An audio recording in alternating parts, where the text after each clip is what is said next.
Volume 15 Penciptaan Dunia Abadi. Di sebuah lembah kosong di alam abadi yang sunyi, Limuran membentuk segel jantung jari ke surga dengan tangannya dan duduk bermeditasi dengan mata sedikit tertutup. Tidak ada makhluk hidup di sini, apalagi binatang ibel dan burung abadi. Bahkan bunga dan tanaman abadi pun sangat langka, tetapi energi chaos di sini cukup melimpah.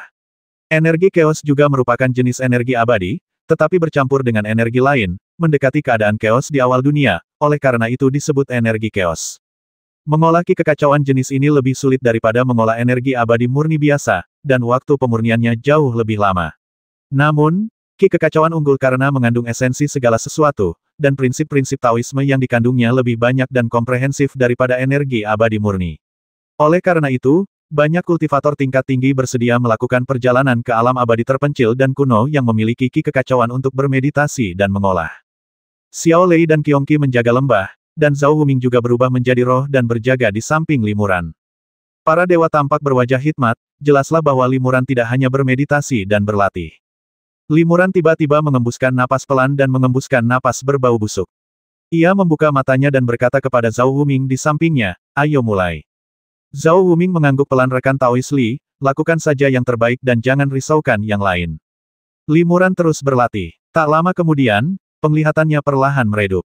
Ini bukan perubahan langit, melainkan pupil matanya yang perlahan kehilangan kemampuan melihat. Inilah yang pertama dari 5 degenerasi makhluk surgawi kehilangan penglihatan dan sensasi.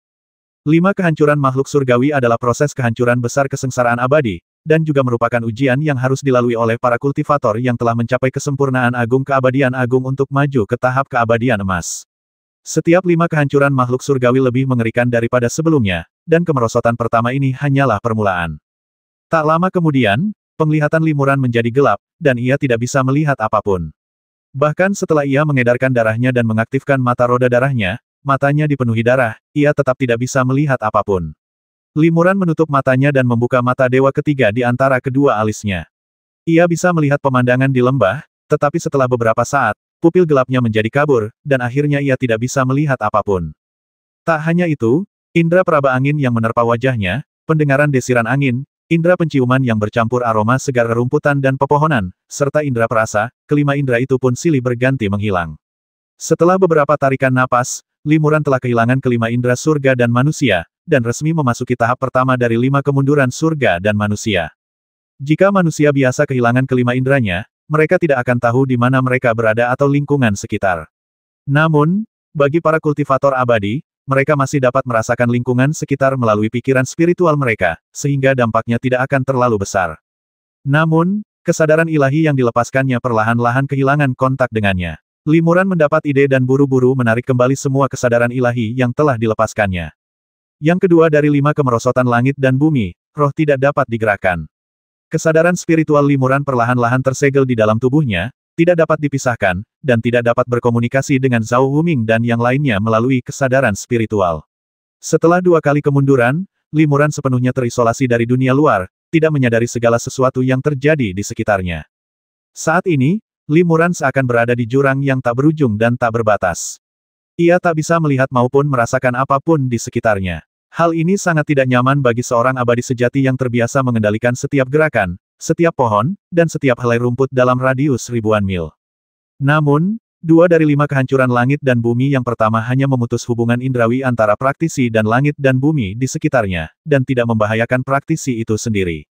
Kehancuran besar langit dan bumi yang sungguh mengerikan dimulai dengan kemerosotan ketiga. Limuran merasakan tubuhnya terkikis oleh kekuatan tak terlukis dan tak kasat mata. Kekuatan ilahinya hancur, dan ia semakin lemah. Setelah beberapa saat, ia bahkan tidak bisa mengangkat lengan atau menggerakkan jari-jarinya. Ini adalah yang ketiga dari 5 pembusukan makhluk surgawi ketidakmampuan untuk bergerak. Kemunduran ini benar-benar menghancurkan kekuatan tubuh abadi Limuran, membuatnya lemah seperti manusia fana yang terluka parah. Ia tidak dapat sepenuhnya menggunakan kekuatan ilahi tubuh abadinya. Sambil menanggung pelemahan ekstrim tubuh fisiknya, mana dan esensi sejati Limuran juga perlahan-lahan menghilang. Proses ini berbeda dengan hilangnya kekuatan. Ini adalah penurunan mana yang sangat besar yang tak dapat dihentikan atau dilawan oleh Limuran. Ini juga merupakan yang keempat dari 5 degenerasi makhluk surgawi, ketidakmampuan untuk mengumpulkan ki. Bagi sebagian besar kultivator yang telah mencapai kesempurnaan agung alam abadi agung, yang paling mengerikan dari 5 pembusukan langit dan manusia adalah yang keempat, yaitu hilangnya mana. Kekuatan supernatural seorang kultivator sangat bergantung pada Zenki mereka. Kini setelah Zenki menghilang dan tubuh abadi mereka melemah, bukan hanya kekuatan mereka yang menurun drastis, tetapi Zenki di dalam 8 meridian luar biasa mereka pun perlahan terkuras. Rasa sakitnya, seperti dilahap ribuan semut, adalah sesuatu yang tidak dapat ditanggung oleh semua kultivator. Namun, Limuran berbeda. Ia sudah terbiasa berlatih Qi dan menyebarkan energinya. Kini setelah energi sejatinya menghilang, ia tidak merasakan ketidaknyamanan apapun. Ia hanya merasa kekuatan magisnya telah hilang. Tahap keempat kemunduran biasanya berlangsung selama beberapa hari dan malam sebelum esensi sejati seorang kultivator menghilang. Semakin lama proses ini berlangsung, semakin besar penderitaan yang ditanggung kultivator dan semakin besar pula bahayanya. Namun, esensi sejati Limuran menghilang dengan sangat cepat. Hanya dalam waktu 1 jam lebih, ia telah menghilangkan semuanya. Kini tubuhnya yang abadi telah hilang dan jiwanya yang abadi telah menghilang. Hanya pikiran spiritualnya yang dapat dimobilisasi, tetapi pikiran-pikiran itu hanya dapat disegel di dalam tubuhnya dan tidak dapat meninggalkannya. Pada saat ini, tahap kelima dari 5 tahap kemunduran makhluk surgawi, musibah terakhir, tiba. Limuran tiba-tiba merasa ringan dan ringan, seolah jiwanya telah meninggalkan tubuhnya. Rasa dingin menjalar di hatinya inilah tahap kelima kemunduran, ketidakmampuan jiwa untuk tenang. Jika ia tidak dapat melindungi jiwa dan rohnya saat ini, jiwanya akan meninggalkan tubuhnya. Selama masa kemerosotan besar, ketika tubuh abadinya hilang dan tubuhnya tidak memiliki energi abadi, jiwanya tidak dapat diambil kembali setelah meninggalkan tubuhnya. Jika ia tidak berhati-hati, jiwanya akan tercerai-berai atau menjadi jiwa yang mengembara di dunia. Ini juga merupakan langkah paling krusial dalam kemunduran besar para dewa. Para dewa harus mengandalkan Taoisme yang telah mereka pahami untuk menciptakan alam Tao, yang memungkinkan energi langit dan bumi di sekitarnya secara otomatis mengikuti kekuatan hukum yang terkandung dalam alam Tao, membentuk kembali tubuh abadi mereka, menyusun kembali esensi sejati mereka, dan menstabilkan jiwa mereka yang ingin melayang. Hanya dengan cara inilah mereka dapat bertahan dari kemunduran besar para dewa dan melangkah lebih jauh di jalan Taoisme, menuju keabadian emas. Bagi Limuran, melepaskan alam Dao tidaklah sulit, tetapi melakukannya di tengah 5 kehancuran makhluk surgawi menjadi sangat sulit. Rohnya yang buta dan tak bergerak memutus koneksinya dengan dunia luar, mencegahnya memanfaatkan energi surgawi di sekitarnya secara langsung untuk mengolah alam Dao. Tubuhnya tak bergerak dan Qi-nya tak terkonsentrasi, membuatnya kehabisan tubuh abadi dan Qi abadi, membuatnya tak mampu melepaskan kekuatan magisnya. Lebih lanjut, rohnya sendiri tidak stabil, rentan melayang kapan saja.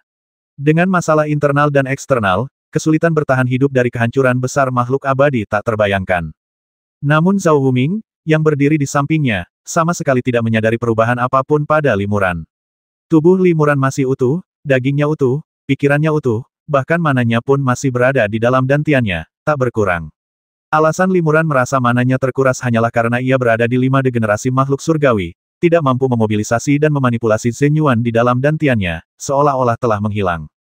5 kehancuran langit dan bumi serta kehancuran besar keabadian hanya dapat diatasi dengan mengandalkan Taoisme yang telah dipahami oleh sang kultivator.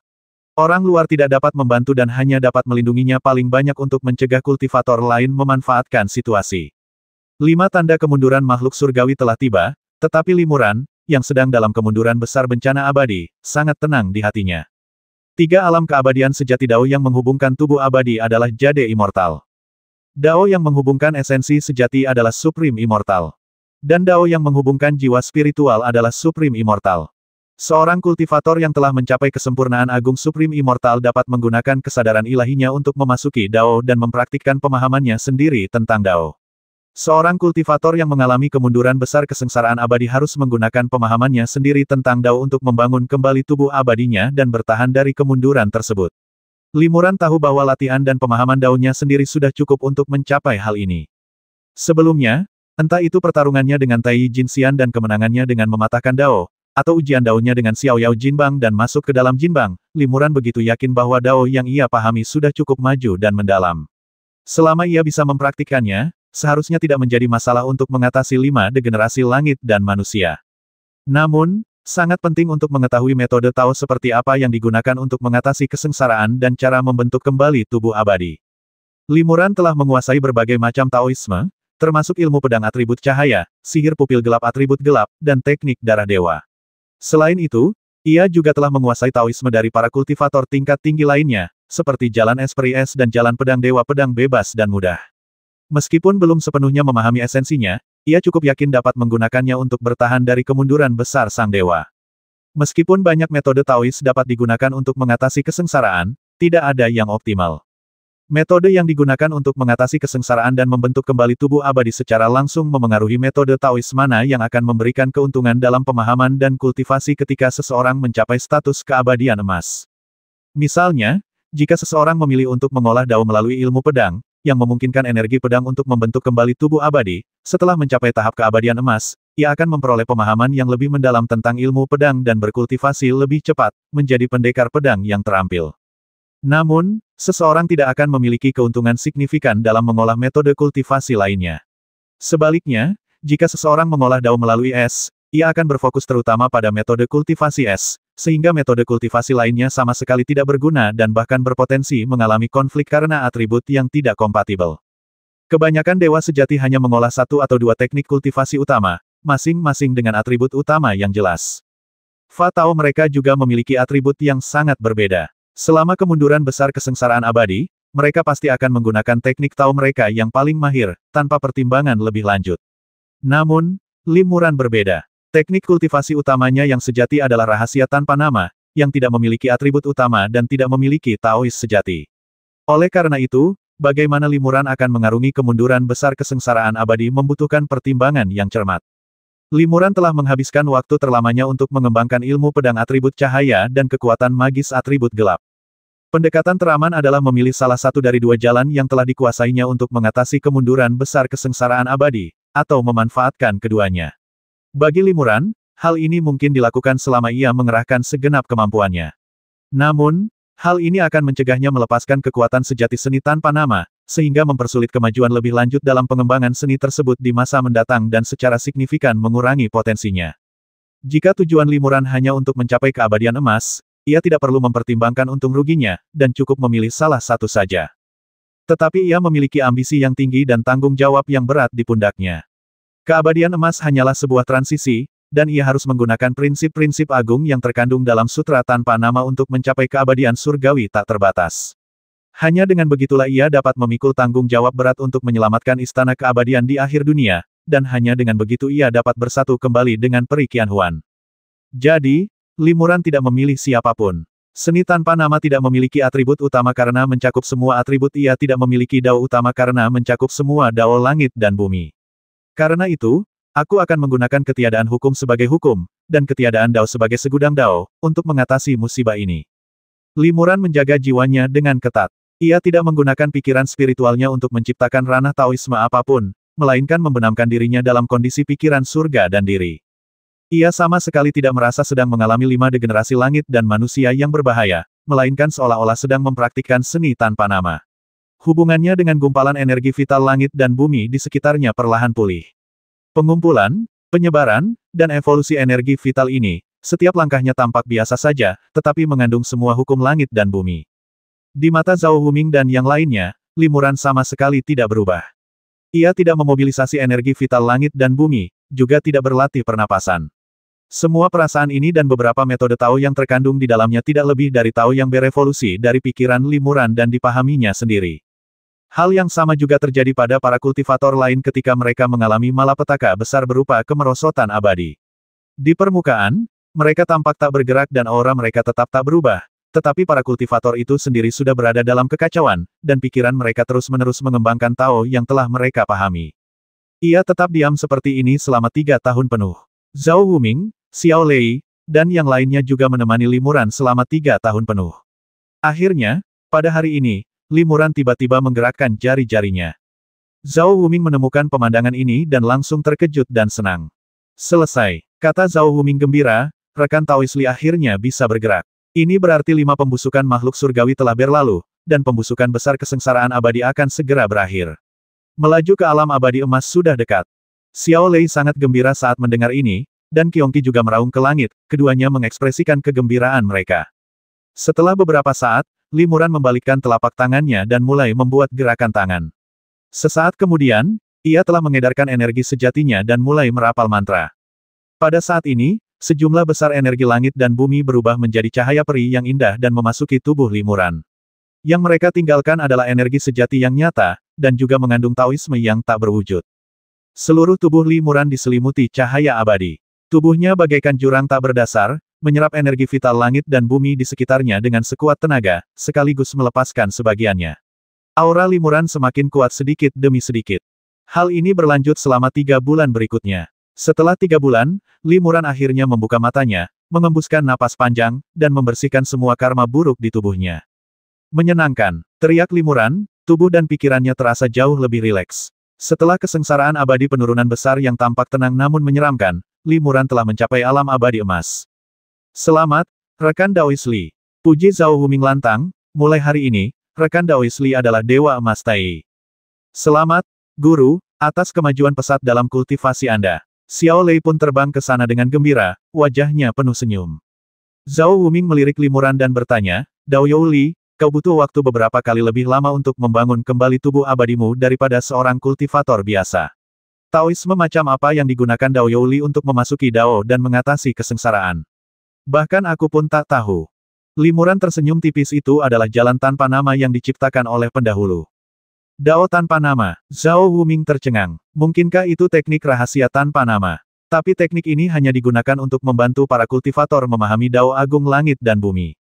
Teknik ini sendiri tidak memiliki metode Dao yang jelas. Bagaimana seseorang bisa memasuki Dao? Li Muran berkata, gunakanlah yang tak berhukum sebagai hukum, dan yang tak berjalur sebagai ribuan jalan. Ribuan jalan surga dan bumi ada di sana, di sekitarmu dan aku, di dalam setiap helai energi vital antara surga dan bumi. Mengapa para kultivator seperti kita perlu berlatih seni membangun dan memasuki jalan? Zhao Wuming sangat gembira mendengarnya. Memang, inilah tujuan awal Zhao menciptakan Wuming Jue. Berbagai macam jalan surga dan bumi ada di sekitar kita. Ketika Dao begitu mendalam, jalan yang tak berujung menjadi berbagai macam jalan. Jika rekan Daois Li benar-benar dapat mengatasi malapetaka besar kemerosotan abadi dengan ini, tampaknya usaha keras Zhao untuk menciptakan Wuming Jue tidaklah sia-sia. Setelah maju ke Golden Immortal, Li Muran tidak segera meninggalkan Silent Immortal Realm, tetapi terus berlatih Nameless Art di sini. Ia masih memiliki 19 diagram tersisa untuk dipraktikkan pada diagram meridian pernapasan dalam seni tanpa nama. Setelah mencapai tahap keabadian emas, ia dapat mempraktikkan 1 diagram lagi. Jika ia dapat menyempurnakan semuanya, hanya 18 diagram terakhir yang akan tersisa. Xiao Lei masih menyempurnakan warisan yang ditinggalkan oleh Dewa Petir, kultivasinya meningkat dari hari ke hari.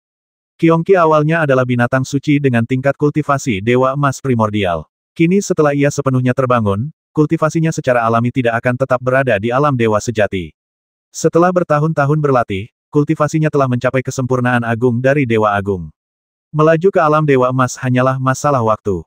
Bunga kelahiran kembali dalam tubuh Li Muran juga tumbuh lebih cepat berkat nutrisi dari berbagai ramuan ajaib, ramuan, dan nektar bunga putih. Kini, ia telah menumbuhkan lebih dari 70 helai daun. Selama 81 helai daun baru tumbuh, bunga kelahiran kembali akan mengalami malapetaka kelahiran kembali. Zhao Wuming akan mampu mencapai kesempurnaan spiritual, membangun kembali tubuh abadinya, dan memulihkan tubuh abadinya. Pada saat yang sama, ia akan mampu melepaskan diri dari dantian Li Muran. Segala sesuatunya berjalan dengan tertib. Jalan kultivasi itu panjang, dan seseorang tidak bisa terburu-buru untuk mencapai kesuksesan. Latihan sehari-hari, peningkatan bertahap, adalah inti dari kultivasi. Bahkan kekuatan magis terkuat, atau pemahaman terdalam sekalipun, hanya dapat diubah secara bertahap menjadi hukum Dao yang dikuasai oleh kultivator melalui latihan tersebut, yang secara bertahap meningkatkan kultivasi sang kultivator. Alam abadi sunyi memang tidak luas, tetapi sangat damai. Li Muran dan keempat makhluk abadi lainnya berkultivasi di sini sepanjang hari, sesekali keluar untuk menjelajahi alam abadi di dekatnya, tetapi tidak pernah tinggal di sana terlalu lama. Kultivasi yang damai ini berlangsung selama 1000 tahun. Suatu hari 1000 tahun kemudian, Dewa Pedang Xiaoyao tiba-tiba tiba di sini, mengganggu praktik damai para dewa.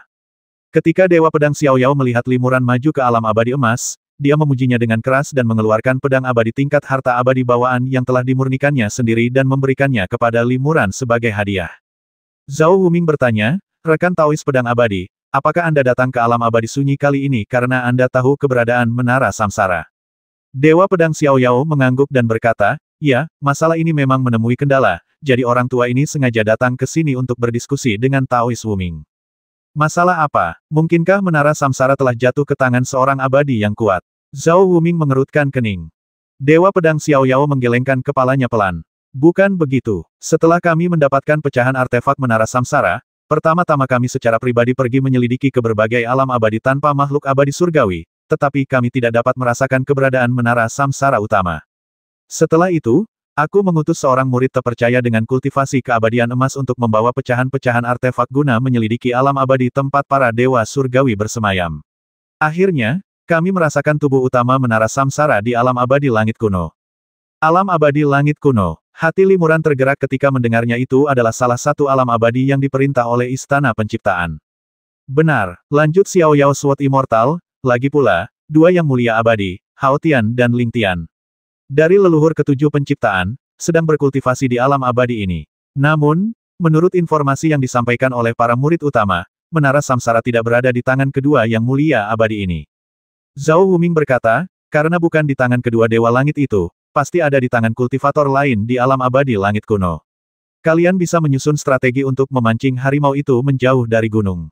Pertama, suruh kedua dewa langit itu pergi, lalu manfaatkan kesempatan ini untuk menyelidiki dengan saksama dan merebut kembali menara samsara.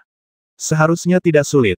Xiao Yao Sword Immortal menghela napas, itu rencana awal kami. Tapi Hao Tian dan Ling Tian adalah rekan kultivasi ganda, dan mereka tidak suka bepergian. Kami sudah mencoba membujuk mereka beberapa kali, tetapi mereka tidak pernah terpikat. Selama ratusan tahun, mereka tidak pernah meninggalkan alam abadi langit kuno. Puluhan ribu tahun yang lalu, beberapa dari kami, para dewa surgawi, pernah bertarung melawan mereka berdua dan saling mempelajari Taoisme. Jika kami mengirim klon dewa emas kami untuk menyusup ke sana, mereka akan dengan mudah merasakan dan mendeteksi kami. Kami tidak berani menerobos masuk secara terbuka, jika tidak, mereka akan menemukan kami dan pertempuran sengit tak terelakkan.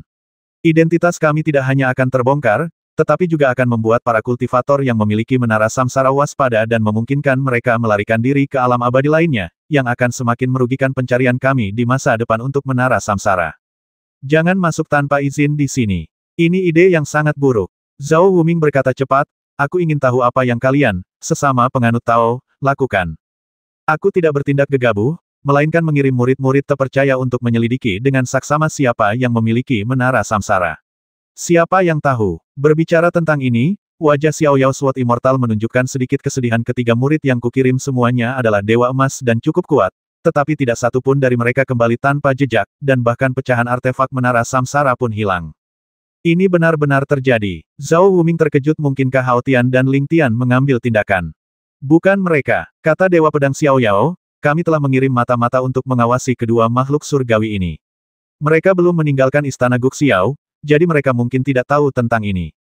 Sekarang setelah pecahan artefak itu hilang, sulit untuk mengetahui siapa pemilik menara samsara di antara para dewa abadi yang tak terhitung jumlahnya di alam abadi langit kuno. Itulah sebabnya saya datang ke sini khusus untuk membahas hal ini dengan Taois Wuming. Menara samsara disempurnakan secara pribadi oleh saudara Wuming dan Kaisar Yingxian Luosha. Saya khawatir hanya Taois Wuming yang dapat menemukannya. Zhao Wuming mengangguk. Sekarang setelah kita bisa memastikan bahwa menara samsara berada di alam abadi langit kuno, aku masih punya cara untuk menemukannya. Jika seseorang meninggalkan alam abadi langit kuno dengan menara samsara dan kehilangan pecahan artefaknya, kita akan seperti mencari jarum di tumpukan jerami. Menemukan menara samsara lagi akan sangat mustahil. Karena itu, aku harus pergi ke alam abadi langit kuno sesegera mungkin. Xiao Yao Sword Immortal terkejut. Taois Wuming pergi ke sana secara langsung. Benar sekali, kata Zhao Wuming, ketika aku menyempurnakan menara samsara, menara itu berisi prinsip-prinsip reinkarnasi yang telah kupahami, dan juga berisi jejak pemikiranku sendiri tentang reinkarnasi. Aku meninggalkan pemikiran ini dengan harapan suatu hari nanti, ketika Istana Abadi Kiamat dibangun kembali, pemikiranku tentang reinkarnasi dapat terlahir kembali sebagai manusia fana, bersatu kembali dengan reinkarnasi orang tuaku dan menebus penyesalanku karena tidak dapat melayani mereka dan menikmati kebahagiaan keluarga. Sekarang, Zhao hanya bisa mengandalkan secercah pikiran reinkarnasi itu untuk mencari keberadaan menara samsara dalam jarak tertentu. Karena itu, Zhao harus pergi sendiri ke alam abadi langit kuno. Dewa Pedang Xiao Yao mengerutkan kening, tubuh roh bunga kelahiran kembali rekan Taois Wuming belum sepenuhnya matang, jadi dia tidak bisa meninggalkan rekan Taois Li terlalu jauh. Jika rekan Taois Wuming ingin pergi ke alam abadi langit kuno, rekan Taois Li juga harus pergi. Namun, mungkin ada banyak risiko yang terlibat. Kalau tidak, beberapa murid yang kukirim tidak akan pergi ke sana tanpa kembali. Zhao Wuming tertawa getir dan berkata, demi menyelamatkan pengadilan abadi kiamat, kita telah melewati banyak kesulitan dan mengambil banyak risiko. Mengapa kita tidak takut menjelajah ke alam abadi langit kuno? Rekan Taois Li, kau telah menguasai tekniknya dengan baik, jadi kau seharusnya bisa melindungi dirimu sendiri. Kau tidak akan takut, kan? Limuran tersenyum tipis karena senior Wuming membutuhkanmu, aku akan pergi. Xiao Lei, kultivasimu telah mencapai titik kritis. Kau tidak perlu ikut dengan kami. Tetaplah di sini dan lanjutkan kultivasimu. Kali ini, biarkan rekan Daois Qiongqi ikut dengan kami. Xiao Yao Sword Immortal mengangguk dan berkata, kita tidak bisa mengirim klon Golden Immortal kita ke alam abadi langit kuno untuk melindungi rekan Daois Li. Bagaimana kalau begini? Rekan Daois Li dan rekan Daois Wuming akan pergi dulu ke alam abadi 9 pedang, yang diam-diam kukendalikan. Aku akan memilih beberapa kandidat yang cocok dari antara murid-murid Golden Immortalku untuk menemani kalian ke alam abadi langit kuno agar kita bisa saling menjaga.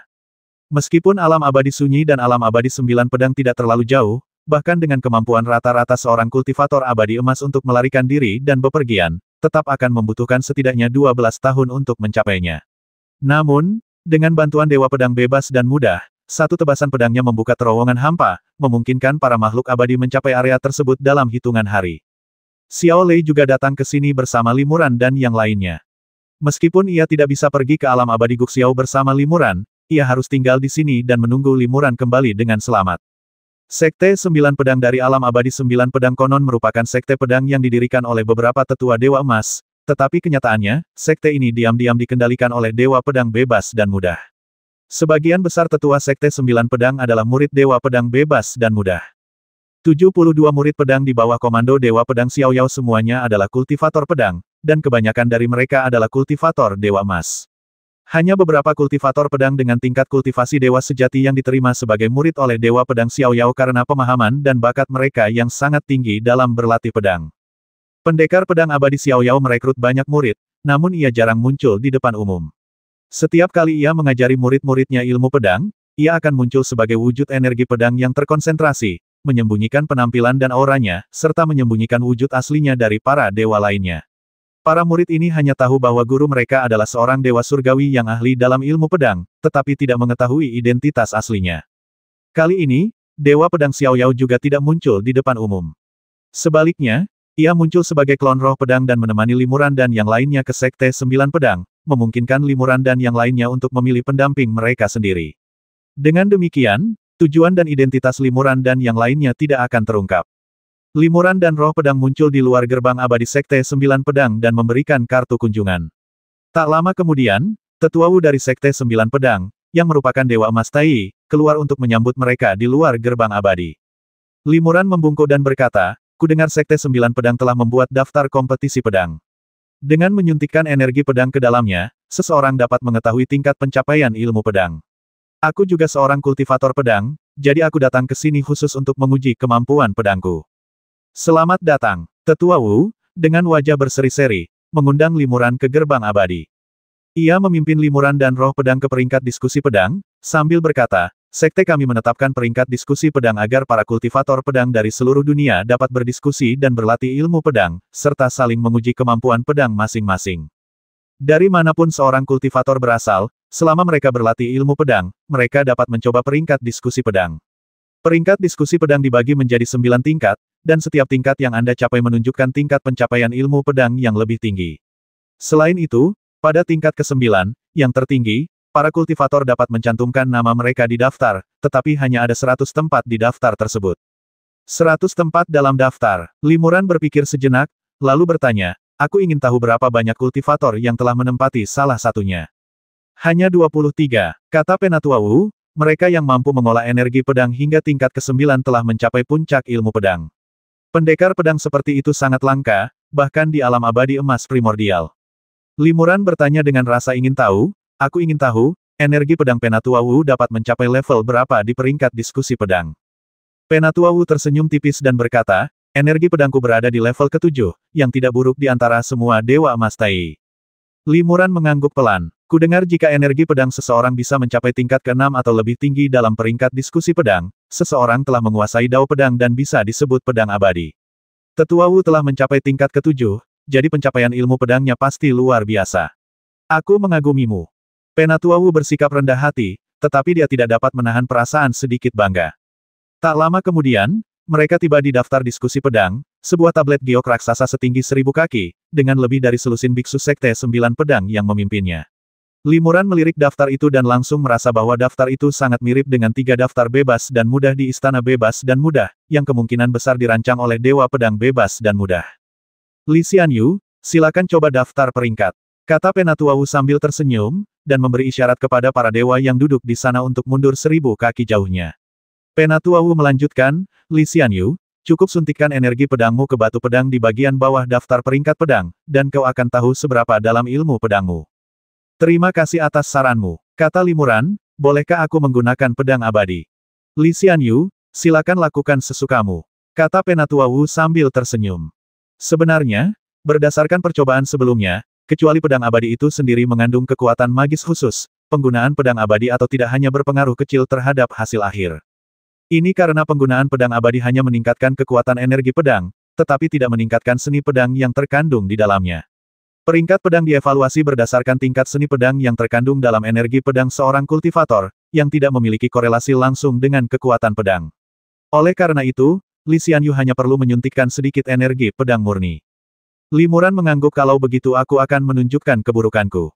Setelah berkata demikian, dia diam-diam mengumpulkan tenaga sejatinya, mengulurkan jarinya, lalu aliran tenaga pedang melesat keluar dan menyuntikkannya ke dalam batu pembahasan pedang yang ada di bawah daftar pembahasan pedang. Seketika, cahaya pedang yang cemerlang muncul di batu diskusi pedang. Cahaya pedang ini perlahan menyebar ke atas, dengan cepat menyelimuti anak tangga setinggi 100 kaki, lalu satu lapisan lagi.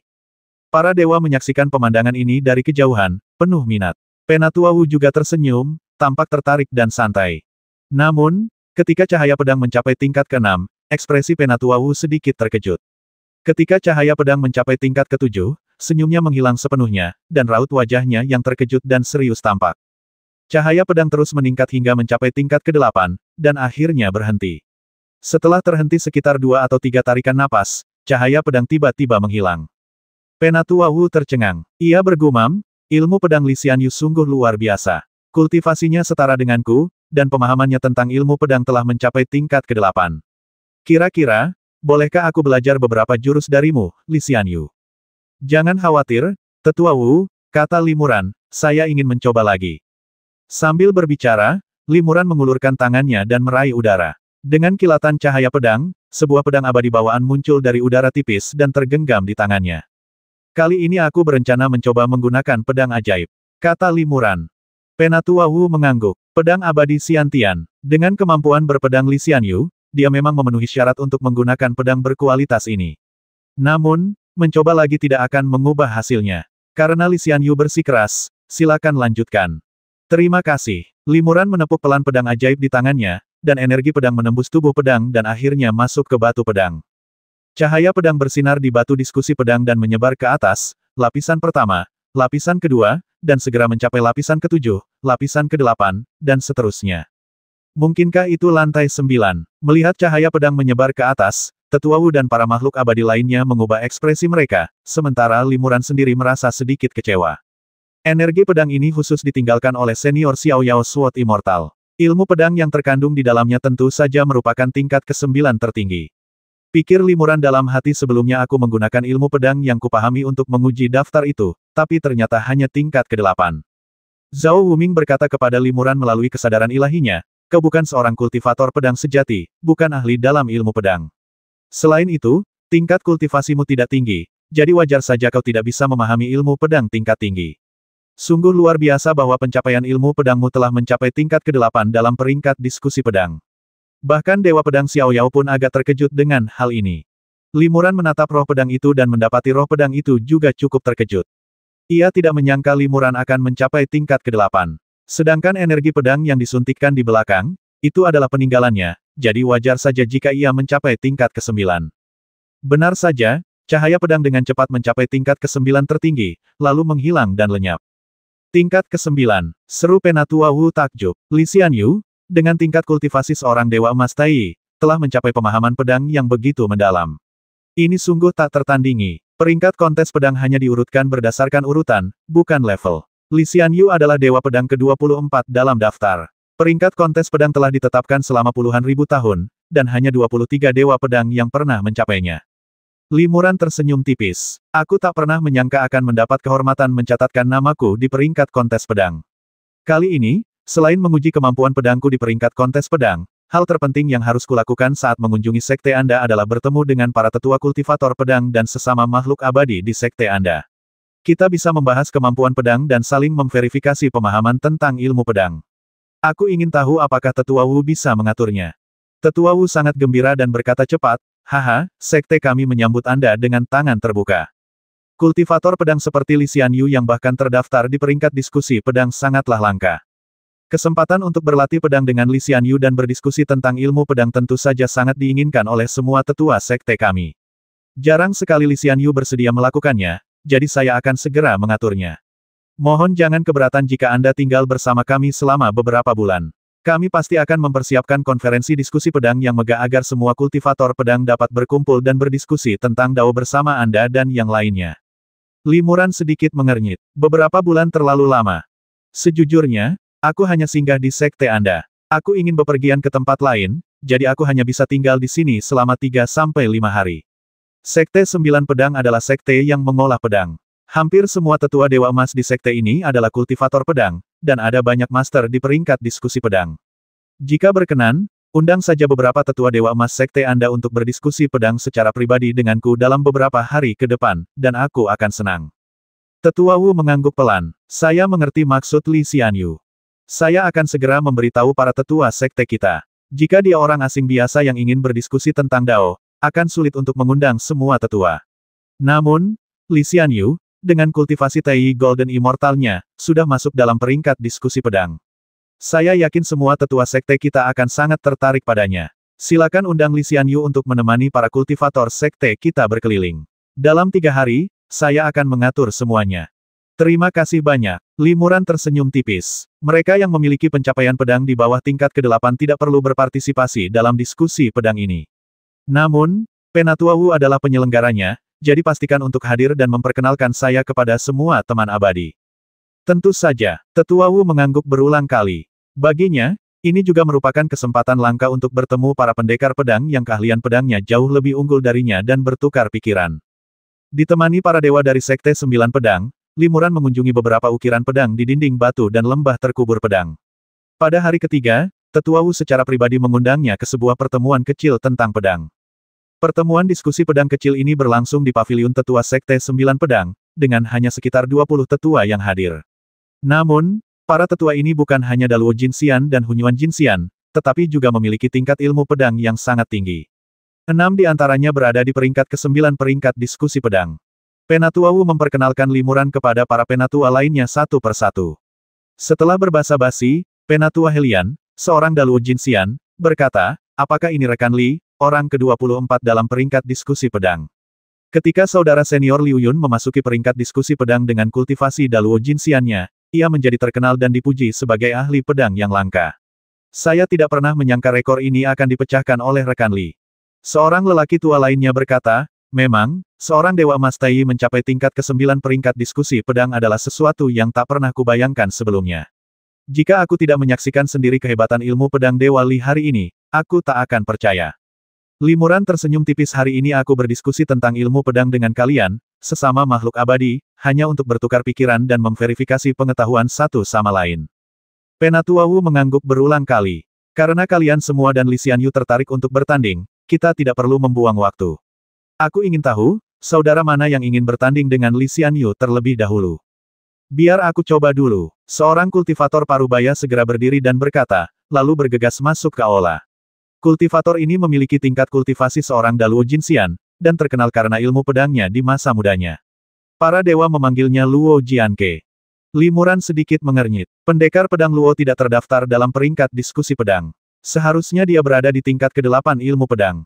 Aku ingin berlatih tanding dengan beberapa rekan abadi yang juga ada di peringkat diskusi pedang. Luo Jianke mendengus dingin, aku tak percaya ada Dewa Emas Tai di peringkat diskusi pedang. Pasti ada yang salah. Selama ilmu pedang Li Xianyu melampauiku, saudara-saudara di peringkat diskusi pedang tentu akan turun tangan. Jika Li Xianyu bahkan tidak bisa mengalahkanku, maka dia hanya reputasi kosong, dan kalian, saudara-saudara, tidak perlu bertindak. Para tetua lainnya mengangguk pelan ketika mendengar ini. Selain rasa ingin tahu, ada juga sedikit kecurigaan dalam tatapan mereka pada limuran. Begini saja, kata Tetua Feng, seorang tetua senior yang berpengalaman. Lagi pula, kultivasi Li Abadi relatif rendah. Mungkin dia memang menguasai teknik pedang yang sangat canggih, tetapi karena kultivasinya yang terbatas, dia tidak dapat mengeluarkan kekuatan yang dahsyat, dan akan sangat dirugikan dalam duel pedang. Adik muda Luo adalah seorang Daluo Jinxian, dan teknik pedangnya telah mencapai tingkat ke-8 dalam peringkat diskusi pedang. Selama Li Abadi dapat menahan 3 serangan pedang adik muda Luo, kita akan mengakui keahlian pedangnya dan mengizinkan saudara-saudara lain di peringkat diskusi pedang untuk bertukar beberapa jurus dengannya. Limuran mengangguk kalau begitu, aku akan bertarung dulu dengan Luo Jianke. Saudara Feng baru saja menyebutkan bukan hanya 1 serangan pedang, melainkan 3. Kata Luo Jianke sambil tersenyum, namun, jika rekan abadi Li mampu menahan 1 serangan pedangku, dia akan menjadi lawan yang tangguh di antara para kultivator setingkatnya. 1 pedang sudah cukup, kata Limuran dengan tenang, pendekar Luo, hunus pedangmu. Setelah mengatakan itu, Limuran mengulurkan tangannya dan meraih udara. Cahaya pedang yang cemerlang berkumpul di telapak tangannya dan perlahan berubah menjadi pedang peri. Ia memegangnya dan melakukan upacara meminta pedang kepada Luo Jianke.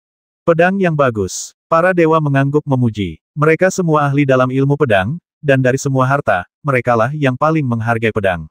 Sekilas mereka bisa tahu bahwa pedang di tangan Limuran berkualitas sangat tinggi, bahkan di antara pedang abadi bawaan terbaik. Pedang yang bagus pantas diberi nama. Puji Penatua Feng. Aku ingin tahu apa nama pedang Li Xianyu. Pedang ini tak bernama, dan dinamai berdasarkan ketiadaan namanya. Limuran tersenyum tipis. Ini adalah pedang tanpa nama baru yang ditempa oleh sang pedang abadi bebas dan mudah sendiri. Meskipun pedang ini adalah harta abadi bawaan, bukan artefak surgawi atau dewa, di mata seorang kultivator pedang abadi emas, pedang ini sudah merupakan harta langka. Pedang yang luar biasa, pedang yang luar biasa. Puji Penatua Feng berulang kali. Meskipun rekan abadi Li adalah dewa emas Tai, dengan pedang ini di tangan, jika dia bisa melepaskan kekuatannya, dia memang bisa melawan dewa emas Daluo. Luo Jianke membalik telapak tangannya, lampu merah menyala, dan dia juga memanggil pedang ajaib.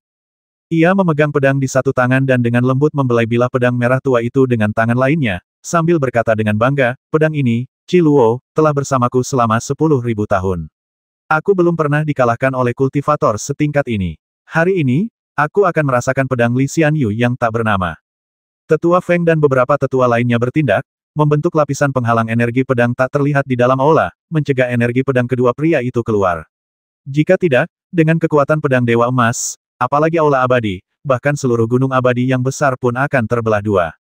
Setelah penghalang energi pedang terbentuk, Tetua Feng mengangguk pelan pada mereka berdua, yang menunjukkan bahwa mereka boleh bertindak. Silakan. Kedua pria itu saling memberi hormat, lalu menghunus pedang mereka hampir bersamaan. Dalam sekejap, lautan api memenuhi udara di sekitar mereka. Api abadi mengembun menjadi pedang api tajam sepanjang 3 kaki yang menyala-nyala. Dipimpin oleh pedang api utama yang besar, sepanjang 100 kaki, mereka menusuk Limuran dari segala arah. Serangan tunggal ini memiliki kekuatan untuk membakar langit dan bumi. Jika bukan karena penghalang energi pedang, gunung abadi tempat pavilion tetua berdiri pasti sudah menjadi abu. Dilihat dari momentumnya saja, pedang Luo Jianke sangat kuat. Sebagai perbandingan, pedang Limuran hanyalah cahaya pedang biasa. Namun, cahaya pedang biasa ini meledak dari ribuan pedang api dan langsung berbenturan dengan pedang api utama lawan. Dengan suara embusan yang jelas, pedang api utama yang besar itu runtuh dan berubah menjadi gumpalan energi langit dan bumi saat bersendewa dengan cahaya pedang yang tak bernama itu. Cahaya pedang tanpa nama itu kemudian menebas energi abadi pelindung yang menyelimuti tubuh Luo Jianke, mengiris jubahnya yang bermotif pedang, meninggalkan luka berdarah di lengannya. Seketika, sejumlah besar energi abadi menyembur keluar dari luka Luo Jianke, disertai aliran tipis darah abadi. Meski luka ini tidak seberapa bagi seorang Daluo Jinxian, dan dapat disembuhkan dengan merapal mantra, Luo Jianke hanya melayang di sana dalam keadaan linglung, matanya terbuka lebar, tidak berani mempercayai apa yang dilihatnya. Ribuan pedang api yang tersisa menusuk ke arah Limuran, tetapi begitu menyentuh energi abadi pelindung yang tak terlihat di sekitar Limuran, pedang api ini segera hancur. Dalam sekejap mata, aula kembali tenang. Adegan ini mengejutkan para dewa bahkan lebih dari aura serangan pedang Luo Jianke yang memukau. Para dewa berdiri, menatap Limuran dan pedang abadi di tangannya, pikiran mereka masih mengingat detail adegan sebelumnya. Terima kasih, kata Limuran dengan tenang, sudah kubilang, 1 pedang sudah cukup. Ekspresi Luo Jianke berubah beberapa kali sebelum ia menghela napas dan berkata, Seperti dugaanku, selalu ada kekuatan yang lebih tinggi dari surga, dan kekuatan yang lebih tinggi dari para dewa. Aku hanyalah seekor katak di dalam sumur, dan aku tidak tahu bahwa ilmu pedang sehebat itu ada di dunia. Aku mohon maaf atas kesalahanku sebelumnya, dan aku mohon maafkan kau, sahabat abadi Li. Limuran menyadari nada bicaranya menjadi jauh lebih sopan, jadi ia mengangguk pelan. Ini awalnya pertemuan diskusi pedang. Kita di sini hanya untuk bertukar dan memverifikasi keterampilan kita serta memahami ilmu pedang. Tidak perlu khawatir menang atau kalah. Li Xianyu memang ahli pedang.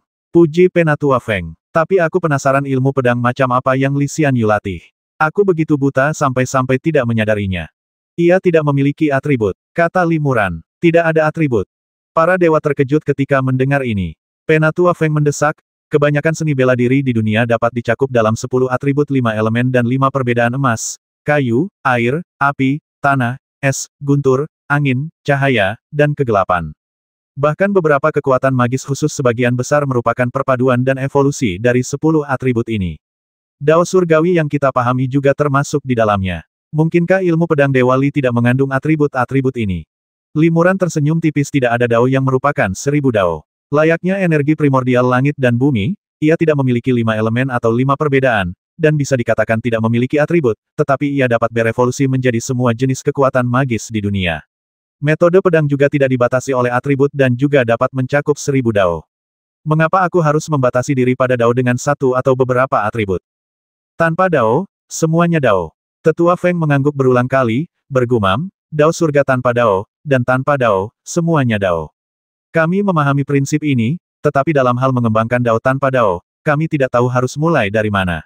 Aku tak pernah menyangka Li Xianyu, meskipun hanya memiliki tingkat kultivasi seorang dewa emas Tai, sudah menguasai teknik pedang dao. Pantas saja dia bahkan mencapai tingkat ke-9 dalam peringkat diskusi pedang. Limuran berkata, saya hanya memiliki pemahaman dasar tentang seni ini dan perlu pemahaman serta latihan lebih lanjut. Saya datang ke sini untuk berdiskusi tentang ilmu pedang dengan kalian, sesama makhluk abadi, dengan harapan dapat lebih meningkatkan pemahaman saya tentang dao. Saya ingin tahu apakah ada makhluk abadi lain yang bersedia beradu pedang dengan saya. Selama mereka berada di peringkat ilmu pedang, saya bersedia belajar dari mereka.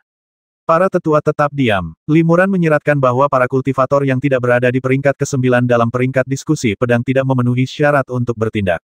Mengingat kemampuan Limuran untuk mengalahkan Luo Jianke dengan satu serangan, permintaan ini sama sekali tidak berlebihan.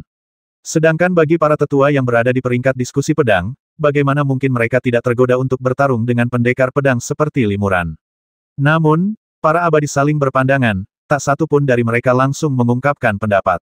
Tetua Feng berkata, ada 6 saudara di peringkat diskusi pedang, tetapi mereka semua berada di level Dewa Emas Primordial. Sudah bertahun-tahun sejak mereka terakhir kali bertarung melawan Dewa Emas Tai. Rekan Dewa Li, maukah kau bertarung dengan mereka? Bukankah aku punya kualifikasi? Limuran sedikit mengernyit. Tetua Feng berkata, tentu saja dia memenuhi syarat, tetapi ada perbedaan 2 tingkat yang sangat besar antara Dewa Emas Primordial dan Dewa Emas Tai, jadi sulit untuk memperkirakan kekuatan Li Xianyu. Selama pertarungan pedang, jika kalian mengerahkan seluruh kemampuan kalian, saya khawatir kalian tidak akan bisa berhenti di waktu yang tepat, yang akan merusak keharmonisan. Tetapi jika kalian sengaja menahan diri, saya khawatir. Tetua Feng baru setengah jalan berbicara ketika Limuran, yang memahami situasinya, tersenyum tipis. Tak heran jika para Dewa Emas Hunyuan ini menang.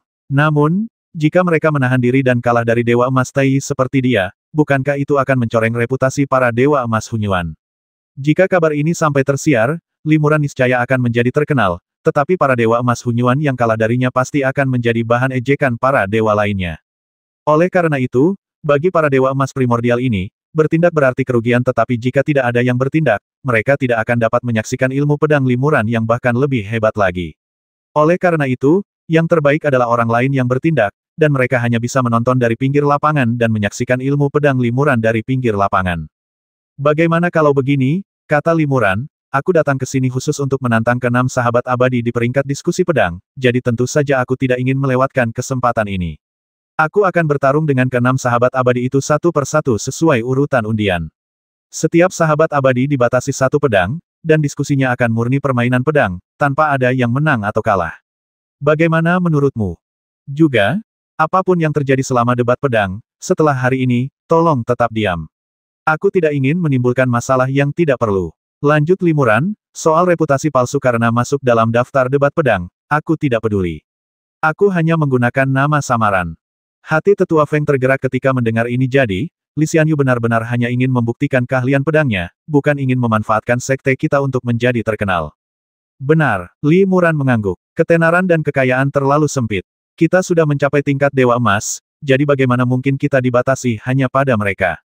Yang kucari tak lain hanyalah kata jalan surgawi. Para tetua mengangguk, ekspresi mereka melembut. Salah satu dari mereka, Tetua Zhou, berbicara lebih dulu, ilmu pedang Li Xianyu sangat unik, aku ingin sekali belajar darinya. Karena ini semua tentang menvalidasi ilmu pedang kita masing-masing, bukan tentang kekuatan atau reputasi, aku bersedia bertukar beberapa jurus dengan Li Xianyu. Setelah Penatua Zhou mengemukakan pendapatnya, para penatua lainnya juga mengangguk setuju. Limuran berkata kekuatanku terbatas, bagaimana mungkin aku berani melawan semua teman abadi. Jadi, kompetisinya hanya terbatas pada satu pedang, bagaimana? Para tetua pun mengangguk setuju. Tetua Zhou berkata, biarkan aku menguji kemampuan pedangku dengan Li Xianyu terlebih dahulu. Keduanya terbang ke pusat istana abadi dan masing-masing memanggil pedang abadi mereka sendiri. Pedang di tangan mereka berdua adalah pedang abadi Xiantian, dengan bilah sepanjang 3 kaki dan tanpa jejak keganasan. Tolong, Limuran memberi hormat dengan pedang, lalu memimpin. Ia menghunus pedangnya, tetapi alih-alih menusuk Penatua Zhou, ia menusukkannya secara diagonal ke samping. Penatua Zhou secara alami memahami niat Limuran, dan dia juga menebaskan pedangnya secara diagonal, mengenai cahaya pedang Limuran. Cahaya pedang Tetua Zhou tampak tenang, tetapi saat bertemu dengan cahaya pedang Limuran, cahaya itu langsung meledak dengan kekuatan yang luar biasa, membelah langit dan bumi dalam sekejap, memotong setengah penghalang energi pedang yang dipasang oleh para tetua di sekitarnya di tempat, dan istana peri juga terbagi menjadi 2. Para makhluk abadi terkejut, dan beberapa tetua di dekat cahaya pedang menghindar dan menghindari pedang tersebut. Penatua Zhou tersenyum tipis. Ilmu pedang Li Xianyu luar biasa, jadi aku tak berani menahan diri. Pedang ini bernama Kaitian, teknik pedang yang telah kulatih selama hampir 1000 tahun. Sepertinya pedang Wu Dao Li Xianyu belum mampu mengalahkan cahaya pedangku. Li Muran mengangguk. Ilmu pedang Tetua Zhou terkenal karena ketajamannya yang tak tertandingi, mampu memotong apapun. Namun, tampaknya cahaya pedangku belum dipatahkan oleh ilmu pedang Tetua Zhou. Sambil berbicara, Li Muran menunjuk ke titik di mana kedua pedang itu bertabrakan. Penatua Zhou terkejut. Setelah cahaya pedangnya menghilang, cahaya pedang Li Muran masih tetap di tempatnya semula dan tidak dipatahkan oleh pedangnya. Apa yang terjadi? Pedang penciptaan saja sudah cukup untuk menghancurkan langit dan bumi, jadi bagaimana mungkin pedang itu bahkan tak mampu menghancurkan setitik cahaya pedang pun. Penatua Zhou awalnya sangat bingung dan terkejut, tetapi bagaimanapun juga, ia adalah seorang dewa emas Hunyuan, dan ia berhasil menebak misteri itu setelah ragu sejenak. Tetua Zhou bertanya, ketika pedang tua ini menebas cahaya pedang Li Xianyu, aku hampir tidak menemui perlawanan. Namun, setelah cahaya pedang itu berlalu, kekuatan magis Li Xianyu tetap utuh. Apakah ini juga seni pedang tak ada jalan yang lebih baik daripada jalan? Limuran tersenyum tetapi tidak menjawab. Ia berkata, bagi manusia, mana yang lebih kuat, batu besar atau angin sepoi-sepoi? Jelas batu besar. Batu besar dapat melukai orang, sementara angin sepoi-sepoi hanya dapat membelai wajah. Namun, jika kau melempar batu besar ke arah angin sepoi-sepoi akan dengan mudah menghancurkannya, tetapi batu besar itu sendiri akan hancur berkeping-keping. Jalan yang hebat adalah tidak melakukan apapun, dan tidak melakukan apapun berarti mencapai segalanya. Teknik pedang yang baru saja kutunjukkan bagaikan angin sepoi-sepoi. Ketika cahaya pedang Tetua Zhou menembusnya, ia berubah menjadi angin sepoi-sepoi, tetapi setelah cahaya pedang Tetua Zhou menghilang, ia menyatu kembali menjadi cahaya pedang. Ilmu pedang Tetua Zhou dikenal karena ketajamannya yang tak tertandingi dan merupakan jalan bagi pendekar pedang yang paling tangguh. Dalam hal ini, aku jauh lebih rendah. Namun, ilmu pedang bersifat inklusif dan mengejar kekakuan hanyalah penyimpangan dari jalan yang benar. Kombinasi kekakuan dan fleksibilitas adalah jalan yang benar. Tetua Zhou berkata dengan ragu, baru saja, tebasan pedangku diarahkan ke samping, jadi Li Xianyu bisa dengan mudah menghindarinya. Tapi jika tebasan pedangku ditujukan untuk Li Xianyu, akankah Li Xianyu bisa menghindarinya dengan cara yang sama dan tubuhnya yang abadi terpotong? Itu tidak sulit. Tetua Feng berkata sambil tersenyum, para kultivator pedang yang telah mencapai tingkat kultivasi kita telah menyatu dengan pedang mereka. Jika Li Xianyu dapat melakukan teknik pedang seperti ini, maka tubuh abadinya secara alami dapat berubah menjadi cahaya pedang dan melakukan kekuatan magis seperti ini. Limuran menggelengkan kepalanya dan berkata, tidak, aku belum menguasai ilmu pedang, dan belum mencapai alam penyatuan sejati antara manusia dan pedang. Jika tetua Zhou menyerangku dengan pedangnya, aku tak punya pilihan selain menggunakan kekuatan magis lain untuk melawan, atau menghindar dan menyerah. Apa? Para dewa terkejut Li Xianyu belum mencapai kesatuan manusia dan pedang. Tetua Zhou menggelengkan kepala dan mendesah, aku mengagumimu. Jika Li Xianyu belum mencapai penyatuan manusia dan pedang, maka dia jelas bukan seorang kultivator pedang murni, melainkan seorang kultivator yang mulai berlatih pedang di tengah-tengah pelatihannya.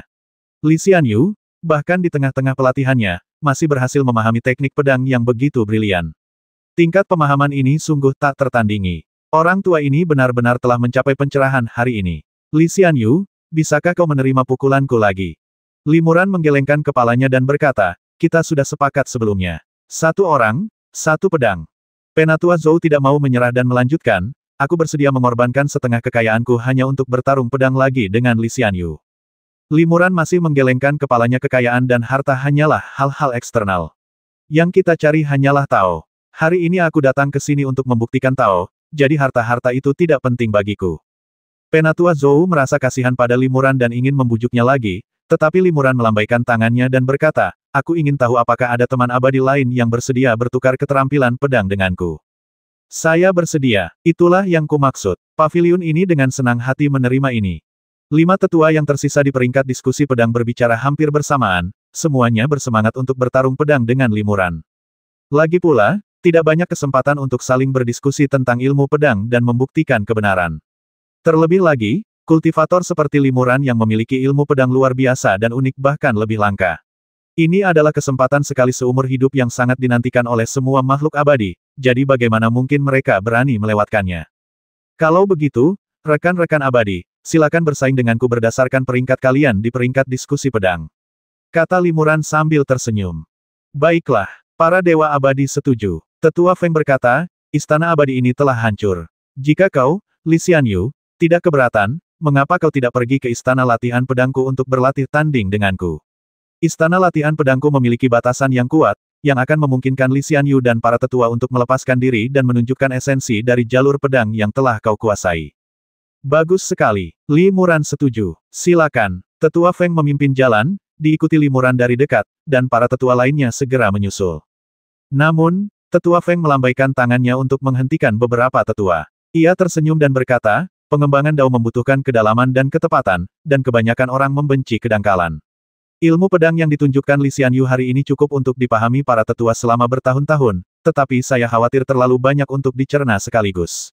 Untuk sisa pembahasan ilmu pedang, kecuali beberapa tetua seperti saya yang ada dalam daftar, kalian semua, silakan kembali.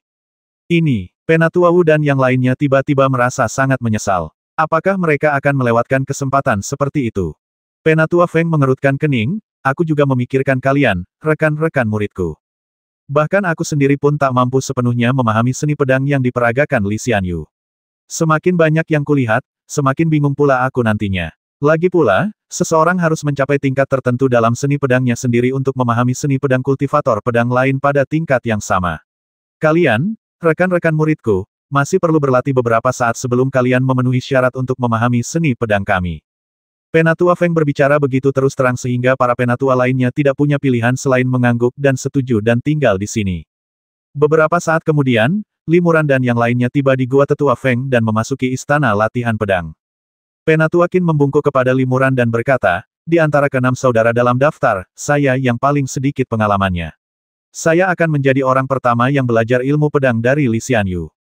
Tunggu sebentar, kata Penatua Feng, Li Xianyu sudah 2 ronde latihan tanding berturut-turut. Apa dia butuh istirahat? Limuran menggelengkan kepalanya belum. Tetua Qin, tolong. 2 jam kemudian, Limuran meninggalkan Sekte 9 Pedang, ditemani oleh 6 tetua Hunyuan Jinxian. Para tetua ini secara pribadi mengawal Limuran sejauh 100.000 mil.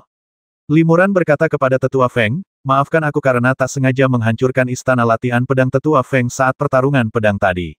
Istana latihan pedang itu didekorasi dengan sangat apik, dan Tetua Feng pasti sudah berusaha keras untuk itu. Penatua Feng tertawa terbahak-bahak dan berkata, jangankan istana latihan pedang belaka, bahkan jika seluruh gunung abadi Gua Mansion dihancurkan, aku tetap menganggapnya sepadan. Hari ini, kita telah menyaksikan seni pedang Li Xianyu yang tak ada cara yang lebih baik daripada cara. Sungguh membuka mata. Setelah mengucapkan selamat tinggal kepada Li Xianyu, aku akan segera mengasingkan diri untuk bermeditasi dan mengembangkan seni pedangku sendiri. Ya, memang begitulah yang kupikirkan. Tetua lain menimpali, sayang sekali Li Xianyu pergi terburu-buru, kalau tidak, kami ingin beradu pedang lagi dengannya. Bahkan jika itu berarti mengorbankan segalanya, kami tak akan ragu melakukannya. Limuran menggelengkan kepala dan berkata sambil tersenyum, ilmu pedangku baru dasar-dasarnya, belum sepenuhnya berkembang.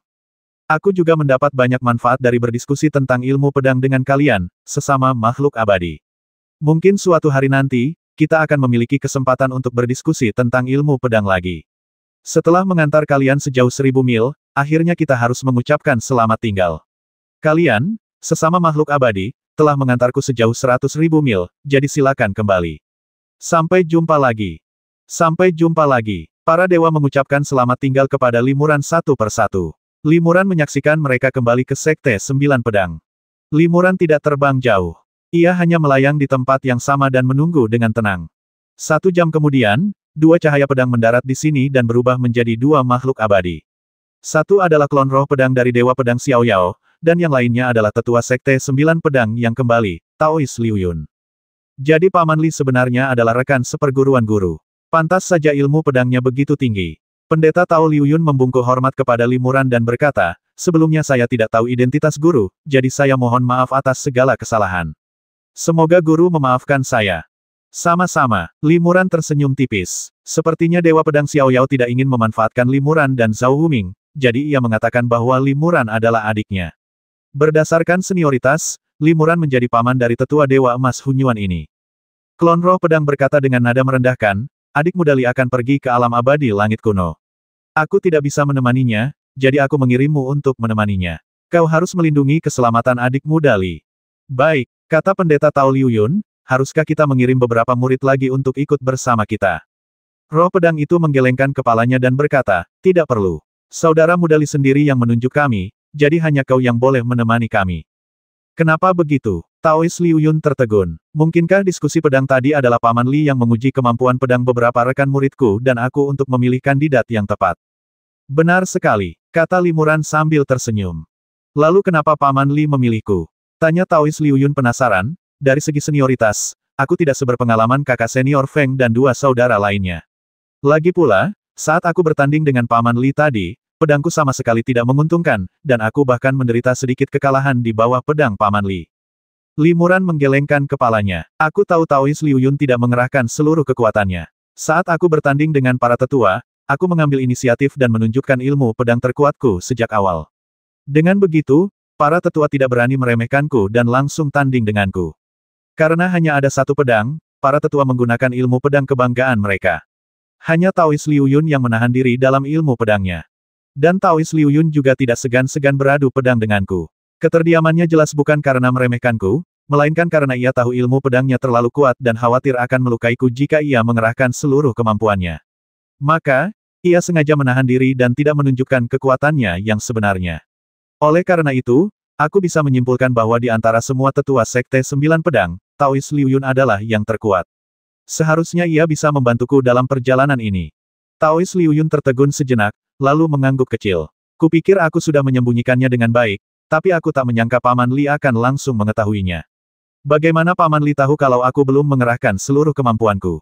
Itu ilmu pedangmu, kata Limuran sambil tersenyum, ilmu pedangmu seharusnya merupakan perpaduan antara kekerasan dan kelembutan, perpaduan air dan api, perpaduan unsur-unsur primordial, tetapi kau hanya menunjukkan permukaannya, bukan esensinya.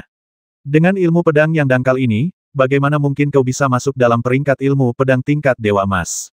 Ini menunjukkan bahwa Taois Liu Yun sengaja menyembunyikan sesuatu. Jadi Paman Li sudah melihat pedang hunyuanku. Hati Taois Liu Yun tergerak, dan dia bertanya dengan rasa ingin tahu, aku ingin tahu apakah aku bisa melampaui ilmu pedang Paman Li jika aku benar-benar menggunakan kekuatan penuhku. Limuran tersenyum tipis, aku juga tidak tahu tentang ini. Namun, aku yakin akan ada kesempatan untuk memastikannya di masa depan. Perjalanan ke alam abadi langit kuno ini sangat berbahaya. Meskipun kekuatan kultivasimu sangat tinggi, tetap saja ada risiko jatuh. Namun, jika kau kembali dengan selamat, aku bisa meminta kakak seniorku untuk mengajarimu satu set 9 pedang hunyuan, yang akan sangat meningkatkan kemampuan pedangmu. Aku ingin tahu apakah kau bersedia. 9 pedang kekacauan primordial. Pendeta Tao Liu Yun terkejut sekaligus gembira. Guru menyebutkan teknik pedang ini kepadaku bertahun-tahun yang lalu. Teknik inilah yang paling kusayangi. Bahkan nama sekte kami adalah Sekte Sembilan Pedang, untuk menghormati teknik ini. Di antara rekan-rekan muridku, belum ada yang mewarisi teknik pedang ini. Apakah kau benar-benar bersedia mewariskannya kepadaku? Klon roh pedang dari pedang abadi bebas dan mudah mengangguk pelan dan berkata dengan sungguh-sungguh, aku berjanji padamu. Begitu pula, kau juga harus berjanji padaku bahwa kau akan melindungi adik muda Li, bahkan dengan mengorbankan keselamatanmu sendiri. Selain itu, aku akan memberikan sedikit energi pedang bawaanku kepadamu untuk membantumu bertahan melawan musuh. Ingatlah untuk menyimpan satu sebagai cadangan. Jika kau menghadapi musuh kuat yang tak mampu kau tangani, seperti makhluk surgawi, aktifkanlah. Aku akan segera berubah menjadi wujud pedang asliku dan datang untuk membantumu menyelesaikan krisis ini. Kota Fengli di alam abadi langit kuno terletak di atas samudera luas, bagaikan pulau kecil yang mengapung di permukaan. Kota ini hanyut mengikuti arus samudera dengan cepat, berpindah dari satu ujung lautan ke ujung lainnya setiap 1000 tahun. Pada hari ini, sebuah konferensi Tao diadakan di kota abadi Fengli, menarik banyak dewa. Kebanyakan dari mereka adalah dewa sejati, tetapi ada juga beberapa dewa emas. Limuran dan guru Tao Liu Yun termasuk di antara mereka. Tuan Liu Yun, apakah Anda yakin bisa menemukan petunjuk di sini? Limuran bertanya kepada Tuan Liu Yun di sampingnya melalui transmisi suara. Rumornya sudah tersebar. Apakah kita bisa menemukan petunjuk atau tidak? Itu tergantung keberuntungan kita. Jawab Taois Liu Yun melalui transmisi suara Paman Li, mencari sebuah benda di alam abadi langit kuno yang luas itu seperti mencari jarum di tumpukan jerami. Sekalipun Paman Li bisa merasakan aura benda itu dalam jarak tertentu, beliau tetap harus mencoba mengunci area tersebut terlebih dahulu. Menurut guru, 3 rekan magang pernah datang ke sini sebelumnya untuk mencari benda itu, tetapi tidak pernah kembali. Mereka kemungkinan menemukan beberapa petunjuk, tetapi akhirnya menghadapi bahaya dan tidak dapat menyerahkannya kepada guru. Dengan kata lain, jika kita dapat menemukan petunjuk yang ditinggalkan oleh ketiga rekan magang itu, kita dapat mempersempit target kita ke area tertentu, sehingga meningkatkan efisiensi kita secara signifikan. Guru berkata bahwa di antara ketiga bersaudara itu, salah satu dari mereka telah menguasai kemampuan pedang terbang yang disebut gadis surgawi menaburkan bunga, yang juga merupakan kemampuan penyelamat jiwa terkuatnya. Jika dia benar-benar dalam bahaya, dia pasti akan melepaskan kemampuan ini, dan sekaligus memanggil 36.000 pedang terbang yang telah dia kuasai, membelah kehampaan dan terbang ke segala arah, sehingga menyulitkan musuh yang kuat untuk menangkapnya satu persatu. Masing-masing pedang terbang ini dapat dikaitkan dengan secercah roh pedang. Selama salah satu dari mereka cukup beruntung untuk lolos, masih ada secercah harapan untuk kebangkitan. Tentu saja, pedang terbang ini juga bisa jatuh ke tangan musuh, dan roh pedangnya akan hancur. Jika jatuh ke tangan orang asing, pedang-pedang ini hanya akan menjadi senjata abadi dan tidak akan dapat memainkan peran penting. Namun, jika pedang-pedang ini cukup beruntung untuk didapatkan oleh sesama murid, mereka dapat menggunakan teknik pedang khusus untuk menghidupkan kembali roh pedang tersebut. Setiap pedang terbang adalah pedang berharga berkualitas baik, bernilai rata-rata, tidak terlalu tinggi atau terlalu rendah. Aura berharga yang terkandung dalam pedang terbang tersebut tidak terkekang, sehingga mudah terdeteksi oleh kultivator yang lewat. Oleh karena itu, selama ia menggunakan kekuatan magis penyelamat nyawa ini, 36.000 pedang terbangnya akan tersebar di mana-mana. Jika beberapa di antaranya ditemukan oleh kultivator lain, kemungkinan besar pedang tersebut akan dirampas. Aku sudah menyebarkan kabar bahwa aku bersedia membayar mahal untuk pedang terbang ini. Kota abadi Fengli adalah tempat berkumpulnya para makhluk abadi. Jika ada makhluk abadi yang mendapatkan pedang terbang ini, kemungkinan besar mereka akan menukarnya. Konferensi Dao ini diselenggarakan oleh Aula Senjata Peri di pasar. Setelah konferensi, akan ada pameran dagang skala kecil. Saat itu, mungkin pedang terbang akan muncul. Selama pedang itu muncul, itu akan menjadi petunjuk. Limuran bertanya, pedang terbang adalah harta karun umum di dunia kultivasi abadi. Bisakah Taois Liu Yun mengidentifikasi pedang terbang mana yang kita cari? Taois Liu Yun mengangguk yakin Paman Li, jangan khawatir. Saya juga seorang kultivator pedang. Saya hanya perlu melihat untuk mengetahui apakah pedang terbang itu milik adik junior itu. Limuran mengangguk pelan, tanpa berkata apa-apa lagi. Ia melihat sekeliling dan melihat puluhan ribu makhluk abadi telah berkumpul di sini. Diskusi itu hanya diadakan oleh seorang kultivator Tai Jinxian, namun menarik begitu banyak kultivator. Sepertinya kultivator Tai Jinxian ini memang sangat terkenal, atau sebagian besar makhluk abadi datang ke sini hanya untuk pameran dagang. Tak lama kemudian, konferensi Dao resmi dimulai. Setelah beberapa kata sambutan, panitia memperkenalkan seorang dewa emas Tai Konfusianisme, Yu Elan, yang akan menjadi pembicara utama konferensi. Kemudian, Yuelan, seorang Buddhis awam, memulai diskusinya, mengutip dari kitab-kitab klasik dan menyampaikan pidato yang panjang dan fasih. Limuran awalnya mendengarkan dengan saksama, tetapi setelah beberapa saat, ia mengerutkan kening. Tai Jinxian berbicara tentang prinsip-prinsip mendalam dari kitab-kitab klasik Konfusianisme, mengutip banyak sumber, tetapi hanya menawarkan sedikit wawasan orisinal atau mendalam. Diskusinya luas dan dangkal, kasar dan dangkal. Limuran menggelengkan kepala, kehilangan minat. Biksu Konfusianisme juga suka menggunakan pedang, jadi ketika Yuelan menyebutkan ilmu pedang, Taois Liu Yun langsung tertarik. Namun, setelah mendengarkan beberapa patah kata, ia menggelengkan kepala dan mendesah. Prinsip-prinsip yang dibahas orang ini sangat umum dan seharusnya tidak menarik begitu banyak orang abadi untuk datang ke sini. Mungkinkah akan ada harta karun berharga yang dihasilkan dari pameran dagang ini? Limuran penasaran dan bertanya lagi kepada Taois Liu Yun. Pendeta Tao Liu Yun menggelengkan kepalanya sedikit, dia juga tidak begitu yakin. Ulama Lai Buddha Yuelan berceloteh selama 2 jam penuh sebelum mengakhiri diskusinya. Beberapa dewa Konfusianisme kemudian berdiskusi, dan diskusi pun berakhir. Penyelenggara, seorang Taixian lanjut usia, kemudian naik ke panggung, mengumumkan akhir diskusi, dan mengundang para dewa untuk tetap tinggal dan berpartisipasi dalam pameran dagang berikutnya. Sekitar 1000 dewa meninggalkan tempat tersebut, tetapi sebagian besar tetap berpartisipasi. Limuran dan Taois Liu Yun juga tinggal di sini, menunggu pedang terbang muncul. Para penyelenggara mempersembahkan hampir 100 material abadi yang relatif langka dan harta abadi yang telah selesai, yang masing-masing diperkenalkan dan ditampilkan di platform diskusi, dengan harga yang tertera, untuk ditawar oleh para abadi. Harta yang terdaftar secara khusus untuk dijual di pameran tentu saja bukan harta biasa, semuanya memiliki nilai yang sangat tinggi, menarik banyak tawaran dari para abadi sejati. Namun, harta ini tidak terlalu berarti bagi Limuran, yang sudah menjadi dewa emas. Ia tidak terlalu tertarik, tetapi salah satu material, yang dikenal sebagai material pelengkap untuk membuat jimat abadi tingkat tinggi, mendorongnya untuk menawar dengan harga yang tak tertandingi. Setelah harta karun yang dibawa oleh penyelenggara dan beberapa pedagang besar dipamerkan satu persatu, para dewa pun naik ke panggung diskusi dan mempresentasikan harta karun yang ingin mereka perdagangkan. Para kultivator ini sebagian besar adalah kultivator di tahap awal alam abadi sejati. Karena pada tingkat kultivasi yang lebih tinggi, peran objek eksternal sangat terbatas. Kuncinya terletak pada kedalaman kultivasi dan pemahaman diri sendiri. Limuran dan Master Tao Liu Yun berkonsentrasi penuh, memeriksa setiap harta karun yang ditawarkan untuk diperdagangkan dengan saksama, tetapi mereka tidak menemukan pedang terbang yang mereka butuhkan. Beberapa kultivator memang membawa pedang terbang, tetapi bukan itu yang mereka cari. Saat pameran dagang sedang berlangsung, Yuelan juga terbang ke panggung diskusi dan ingin mengeluarkan harta karun untuk diperdagangkan. Para dewa tiba-tiba menjadi sangat penasaran dan ingin melihat apa yang ingin diperdagangkan oleh Dewa Emas Tai, yang baru saja membahas Dao. Alhasil, Tuan Yuelan mengeluarkan ratusan harta karun dari tangannya sekaligus dan meletakkannya satu persatu di atas mimbar. Terakhir, ia mengeluarkan sekuntum anggrek yang direndam dalam cairan spiritual. Master Tao Liu Yun sangat gembira melihat harta karun ini. Ia berbisik kepada Limuran, "Paman Li, pedang terbangnya persis seperti yang kita cari." Kebetulan sekali, gumam Limuran, raut wajahnya sedikit berubah, namun matanya tetap terpaku pada anggrek itu. Yuelan Jushi berkata dengan suara lantang, "Aku yakin kalian semua, sahabat abadi, pernah mendengar bahwa aku adalah pecinta anggrek sejati.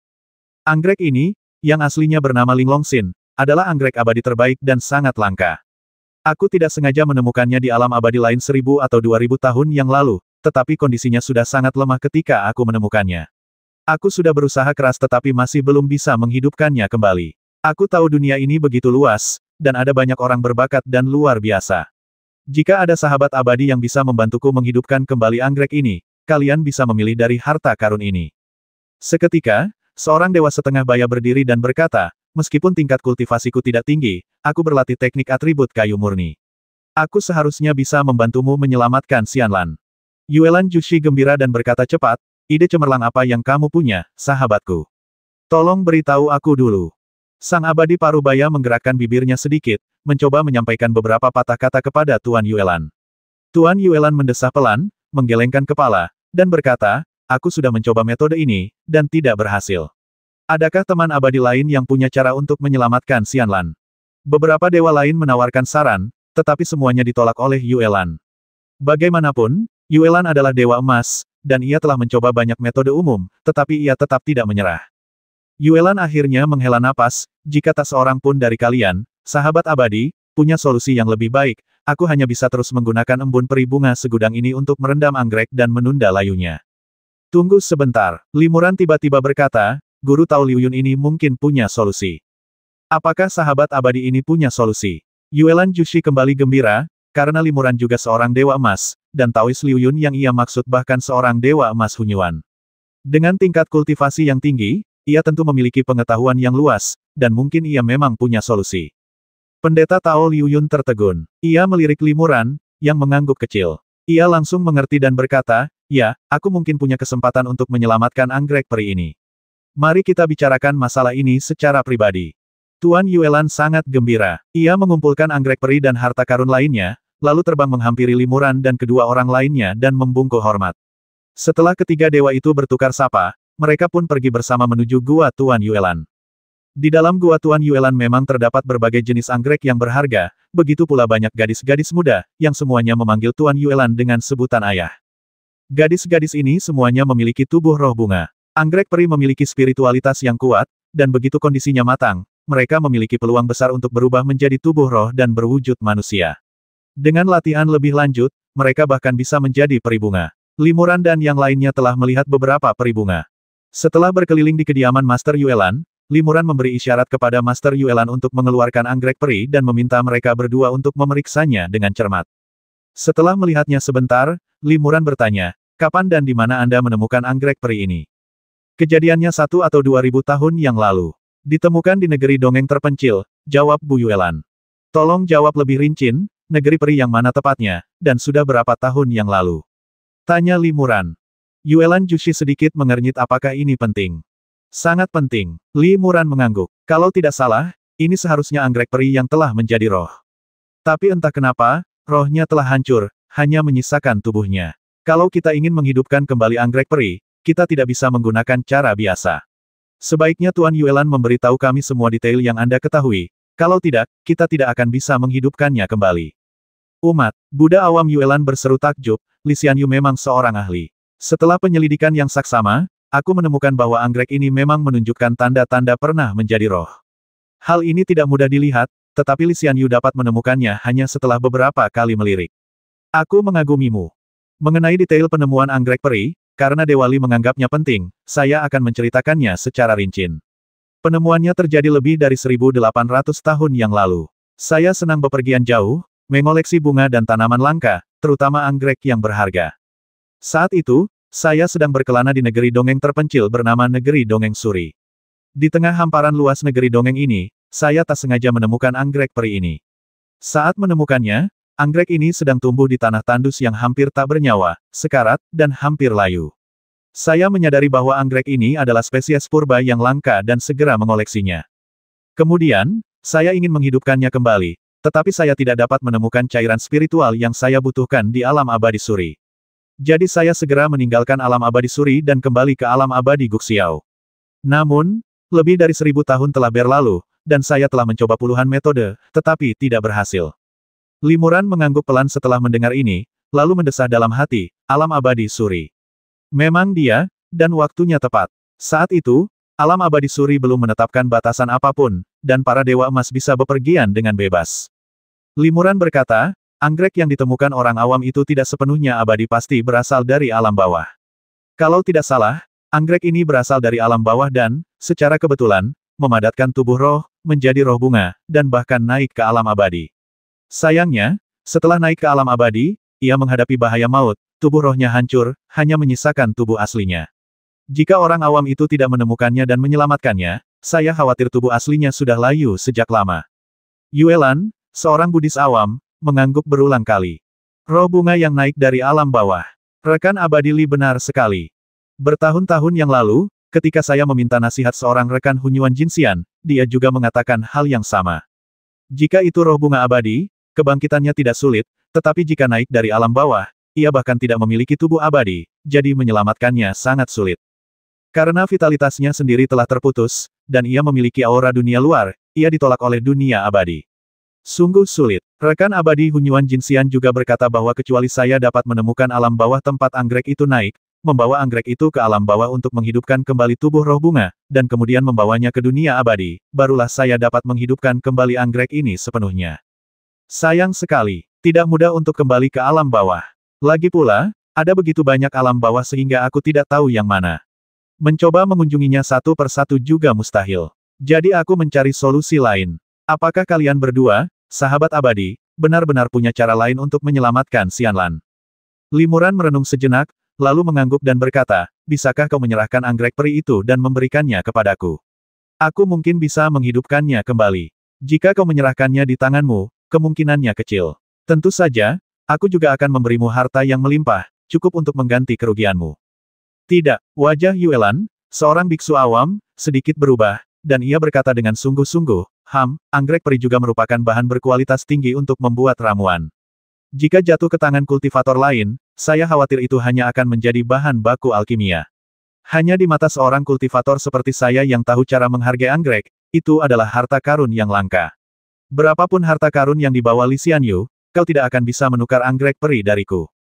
Limuran menggelengkan kepala dan berkata, kalau aku memang berniat menggunakan anggrek peri dalam ramuanku, aku akan melakukannya selagi khasiat obatnya masih ada. Sekarang anggrek peri sudah mati dan khasiat obatnya hampir habis, kalau aku menggunakannya untuk membuat ramuan sekarang, aku tidak akan mendapatkan ramuan yang bermanfaat sama sekali. Dan menyelamatkan anggrek peri ini sekarang juga akan jauh lebih mahal daripada beberapa botol ramuan berkualitas tinggi. Kalau aku menyelamatkan anggrek peri hanya untuk membuat ramuannya, bukankah itu akan lebih merepotkan daripada manfaatnya?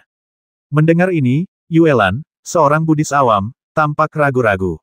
Ia mengangguk dan berkata, saya yakin Li Xianyu tidak akan menggunakan Xianlan untuk membuat ramuan. Namun, ini pertama kalinya saya bertemu Li Xianyu hari ini, dan saya tidak begitu mengenal latar belakangnya. Saya benar-benar khawatir menyerahkan Xianlan kepadanya. Limuran berkata, begini saja. Untuk menyelamatkan anggrek peri ini, kita juga harus menghidupkan kembali roh bunga yang telah ditransformasikannya. Setelah roh bunga itu muncul, kita akan membiarkannya menentukan pilihannya sendiri. Jika dia memilih untuk tinggal, aku tidak akan memaksanya, tetapi jika dia memilih untuk mengikutiku, tolong jangan hentikan dia.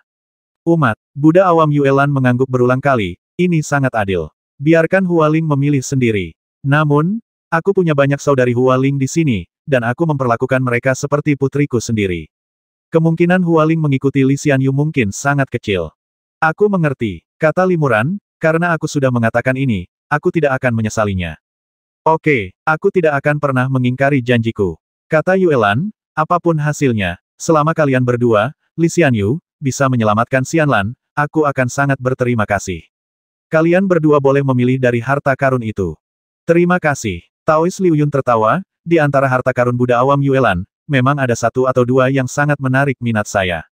Gampang, kata Yuelan, seorang Buddhis awam. Aku penasaran kapan Li Xianyu dan yang lainnya berencana merapal mantra untuk menghidupkan kembali Xianlan. Adakah hal lain yang bisa kulakukan? Limuran merenung sejenak dan berkata, saya akan segera mulai. Mohon minta Taois Liu Yun untuk menyiapkan ruangan yang tenang untuk saya. Saya juga membutuhkan beberapa bahan pembantu, seperti cairan peri Baihua dan rumput perizilan. Limuran menyebutkan lusinan harta karun sekaligus, dan Yuelan, seorang Buddhis Lai, mengangguk berulang kali, sahabat abadi Li memang ahli. Harta karun ini memang membantu membangkitkan semangat bunga. Aku juga sudah menyiapkan beberapa, dan semuanya berisi semua yang kalian butuhkan. Mohon tunggu sebentar, kedua sahabat abadiku. Aku akan segera mengurusnya. Setengah jam kemudian, Bu Yuelan membawa Limuran dan yang lainnya ke sebuah ruangan tenang dengan ukiran batu giok di dindingnya. Beberapa peri bunga datang satu demi satu dan mempersembahkan harta karun yang diminta khusus oleh Limuran. Setelah beberapa saat, semua harta karun sudah siap. Yuelan berkata, jika Li Xianyu membutuhkan sesuatu lagi, beritahu aku. Limuran berkata, cukup. Silakan pergi, orang awam dan peri. Aku dan Taois Liu Yun akan segera memulai mantranya. Ya, terima kasih, kedua sahabat abadiku. Yuelan, seorang Buddhis awam, bergegas pergi. Para kultivator tingkat tinggi masing-masing mengembangkan jalannya sendiri. Memata-matai orang lain dalam kekuatan magis mereka sama saja dengan mencuri metode mereka, sebuah tabu dalam dunia kultivasi abadi. Oleh karena itu, setelah Yuelan, seorang Buddhis awam, mengundurkan diri, ia berinisiatif untuk menutup pintu giok ruang sunyi dan mengaktifkan penghalang isolasi. Setelah Yuelan pergi, Master Tao Liu Yun bertanya dengan ragu, Master Li, apakah Anda benar-benar ingin menghidupkan kembali anggrek peri ini?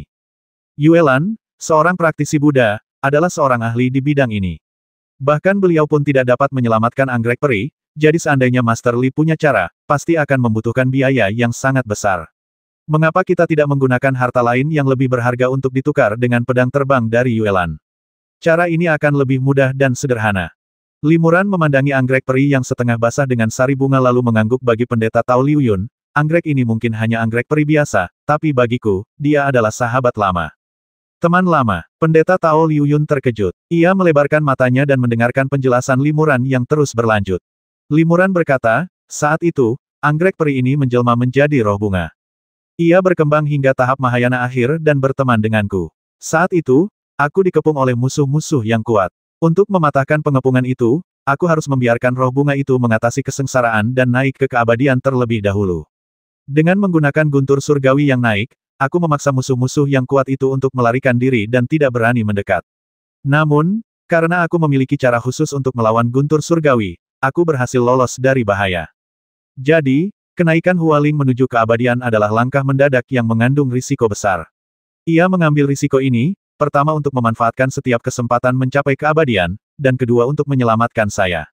Meskipun kenaikannya berjalan mulus, saya tidak menyangka bahwa setelah naik ke alam abadi, ia akan menghadapi bencana seperti itu, tubuh rohnya hancur dan tubuh aslinya hampir kehilangan nyawanya. Xianlan telah mengalami nasib seperti itu, dan aku juga harus memikul tanggung jawab yang besar. Lagi pula, Limuran menghela napas dan melanjutkan, 1 hari pernikahan adalah 100 hari rahmat. Dulu di dunia bawah, meskipun Hualing dan aku bukan suami istri secara lahiriah, kami adalah suami istri dalam kenyataan. Jika kami tidak bisa bertemu di negeri dongeng yang luas, itu tidak masalah. Tapi sekarang setelah kita bertemu hari ini, bagaimana mungkin aku hanya berdiam diri dan melihatnya mati tanpa membantunya? Taois Liuyun terkejut sekaligus takjub. Jadi, ada hubungan yang begitu erat antara Guru Li dan anggrek abadi itu. Namun, berdasarkan apa yang dikatakan Guru Yuelan, anggrek abadi ini baru berada di alam abadi selama 1000 atau 2000 tahun. Mungkinkah Guru Li juga mencapai tingkat Tai Golden Immortal dalam 2000 tahun yang sama setelah kenaikannya, dan sekarang setara dengan makhluk abadi surgawi seperti Guru? Limuran menggelengkan kepalanya pelan. Itu karena gurumu begitu menyayangiku sehingga ia menganggapku sebagai sesama murid.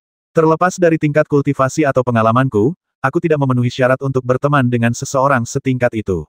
Bahkan seorang kultivator abadi emas primordial seperti Guru Tao Liuyun jauh lebih rendah daripada aku. Master Tao Liuyun berkata, meskipun identitas Master misterius dan reputasinya tidak diketahui, dalam hal ilmu pedang, beliau sungguh unik di alam abadi. Rasa terima kasih beliau yang begitu besar kepada Master Li menunjukkan bahwa Master Li memang luar biasa. Saya merasa terhormat mengikuti Master Li, dan saya sungguh berharap Master Li akan memberikan lebih banyak bimbingan. Setelah mengatakan ini, Guru Tao Liuyun membungkuk hormat kepada Limuran. Sangat jarang seorang Hunyuan Jinxian membungkuk kepada seorang Tai Jinxian dengan cara seperti ini, sebaliknya lebih umum. Tuan Liuyun terlalu sopan. Limuran buru-buru membantunya berdiri dan berkata, ayo kita ucapkan mantra untuk menyelamatkan Xianlan. Ya, Taois Liuyun mengangguk. Bagaimana saya bisa membantu? Limuran merenung sejenak dan berkata, vitalitas anggrek abadi telah padam, dan takdir keabadiannya telah berakhir. Untuk menghidupkan kembali anggrek abadi, selain memberkatinya dengan vitalitas yang melimpah dan murni, ia juga membutuhkan kekuatan seorang dewa surgawi untuk membimbingnya dan memperbarui takdir keabadiannya. Mengisi kembali vitalitas itu mudah, dan aku bisa melakukannya. Mengenai kekuatan dewa surgawi, mohon mintalah Taois Liuyun untuk mengeluarkan beberapa energi pedang kelahiran yang diberikan oleh kakak senior kepadamu. Ki pedang bawaan. Taois Liuyun terkejut. Itulah yang guru berikan untuk perlindungan diri. Mungkinkah Paman Li berniat menggunakannya sekarang? Limuran mengangguk. Saya punya rencana ini.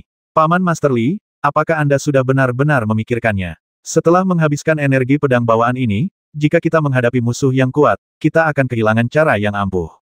Tanya Taois Liuyun lagi. Limuran mengangguk dan berkata, saya sudah memikirkannya matang-matang. Saya ingin meminta bantuan Anda, Taois Liuyun. Master Tao Liuyun mengangguk sedikit karena Paman Li telah membuat keputusan, saya akan menyetujuinya.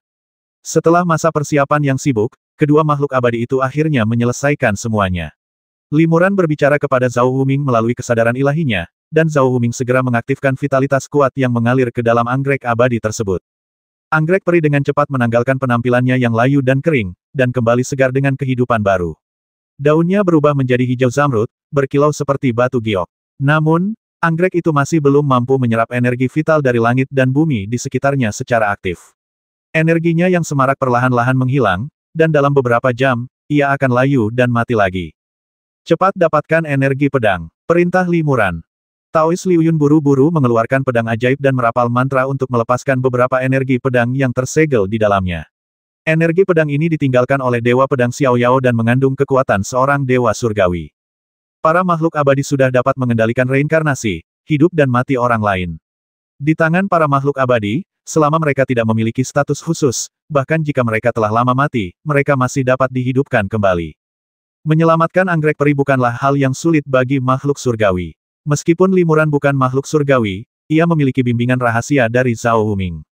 Dengan bimbingan energi pedang bawaan Dewa Pedang Xiao Yao dan vitalitas luar biasa yang terkandung dalam bunga kelahiran kembali, menghidupkan kembali anggrek peri bukanlah hal yang mustahil. Setelah Guru Tao Liu Yun melepaskan beberapa energi pedang, beliau juga meninggalkan ruang meditasi untuk melindungi Limuran. Limuran ditinggalkan sendirian di ruang meditasi, berkonsentrasi merapal mantra. Setelah 3 hari 3 malam, beliau akhirnya mencapai hasil. Cahaya spiritual yang terpancar dari anggrek peri perlahan-lahan memadat menjadi wujud humanoid. Ia membentuk sosok terbuka yang tak tertandingi kecantikannya, wajah yang identik dengan Hua Ling, pemimpin klan bunga dan pohon di dunia roh. Awalnya, gadis itu hanyalah bayangan. Kemudian, perlahan-lahan ia memadat menjadi wujud padat. Kemudian, ia perlahan-lahan mendapatkan roh, dan akhirnya, ia membuka matanya. Orang pertama yang dilihatnya tentu saja Limuran, yang baru saja menyingkirkan teknik kultivasinya dan telah menghabiskan mana yang cukup banyak. Terima kasih telah menyelamatkanku, senior. Gadis itu membungkuk pada Limuran. Apakah kamu mengenaliku? Apakah kamu tahu siapa dirimu? Tanya Limuran. Gadis muda itu menggelengkan kepalanya. Aku hanya tahu aku tertidur lama sekali. Saat aku bangun, aku tidak ingat apa yang terjadi sebelumnya. Hanya kata-kata ini yang tersisa di pikiranku saat kau menghidupkanku kembali tadi. Aku bisa menggunakan kata-kata ini untuk berkomunikasi denganmu. Limuran mengangguk, ini normal. Kau sudah bertransformasi menjadi tubuh roh baru. Roh bunga sebelumnya seperti kehidupan masa lalu bagimu. Bersiaplah, ada beberapa orang yang perlu kau temui. Ya, gadis itu mengerti maksud Limuran. Pipinya memerah, dan aura samar muncul di tubuhnya, seperti kelopak bunga yang berubah menjadi pakaian warna-warni, menyelimuti tubuhnya. Aku siap, kata gadis itu. Ngomong-ngomong, senior meninggalkan pesan di benakku. Hua Ling namaku, kan? Ya, kata Limuran, jika kamu tidak keberatan, mengapa tidak menggunakan ini sebagai namamu? Gadis muda itu berkata dengan gembira, aku adalah roh bunga. Wujud asliku adalah sejenis anggrek peri, bernama Ling Longxin. Menamaiku dengan nama Hua Ling adalah pilihan yang paling tepat. Terima kasih atas namamu, senior. Di suatu tempat di alam abadi langit kuno, Limuran dan Guru Tao Liu Yun berubah menjadi 2 energi pedang tak terlihat dan terbang menjauh. Kecepatan mereka luar biasa dan mereka tidak meninggalkan jejak. Bahkan seorang dewa sejati pun akan kesulitan mendeteksi mereka. Namun bagi kedua makhluk abadi ini, terbang seperti itu seperti berjalan-jalan di taman. Sangat mudah dan mereka bahkan bisa mengobrol santai. Nona Hua Ling justru memilih tinggal di kediaman Tuan Yuelan daripada mengikuti Paman Li. Paman Li sudah bekerja keras menyelamatkan nyawanya, bukankah itu sia-sia? Pendeta Tao Liu Yun mendesah. Limuran tersenyum tipis, sebenarnya ini tidak mengejutkan. Dia tidak ingat masa lalunya.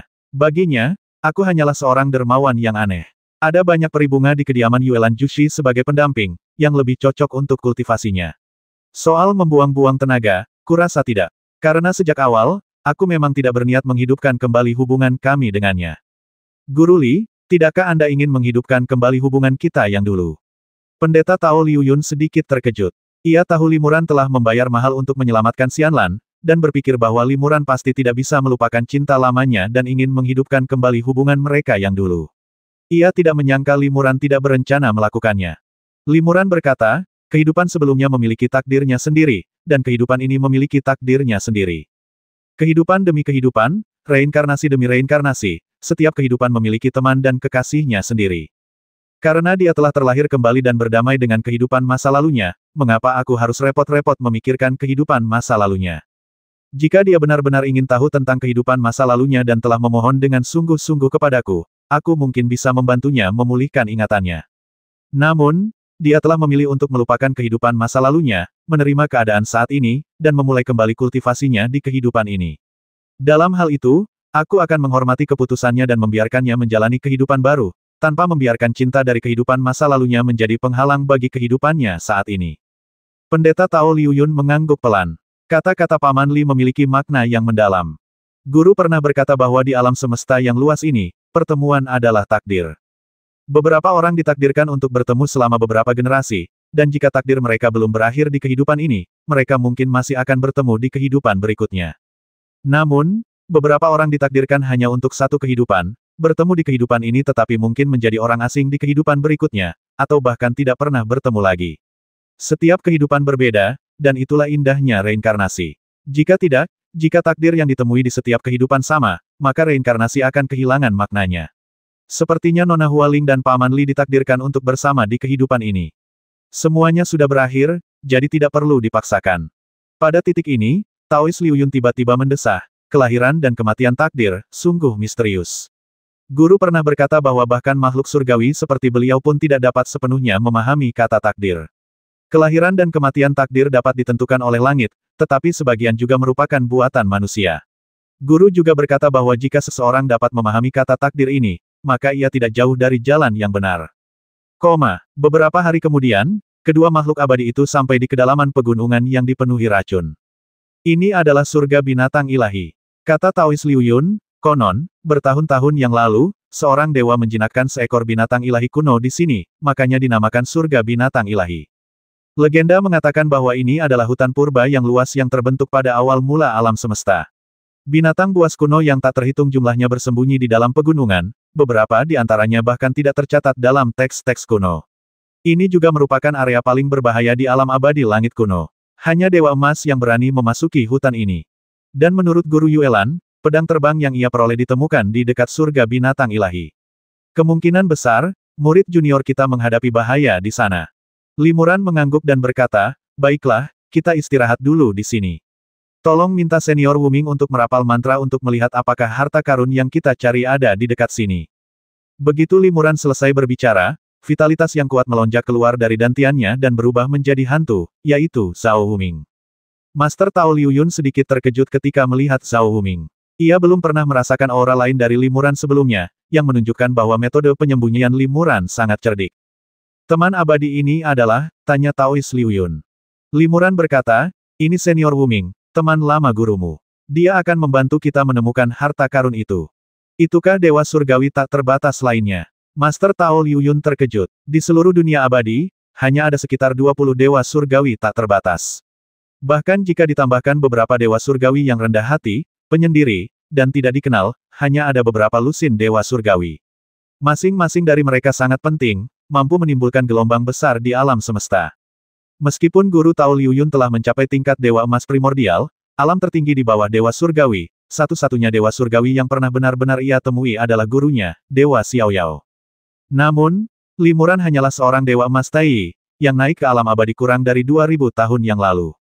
Namun, ia telah berteman bukan hanya dengan satu, melainkan banyak dewa, dan hubungan mereka sangat dekat, bahkan mencapai tingkat yang setara. Hal ini membuat Guru Tao Liu Yun sangat iri dengan kesempatan yang dimiliki Limuran. Saya Liu Yun, Pendeta Tao yang malang. Saya memberi hormat kepada senior Wuming. Pendeta Tao Liu Yun membungkuk hormat kepada Zhao Wuming, lalu mendesah, pantas saja kultivasi Guru Li meningkat begitu cepat, kekuatannya begitu dahsyat, dan pemahamannya tentang Tao begitu mendalam. Ternyata ada lebih dari satu senior abadi surgawi yang membimbingnya. Kesempatan ini sungguh membuat kami iri.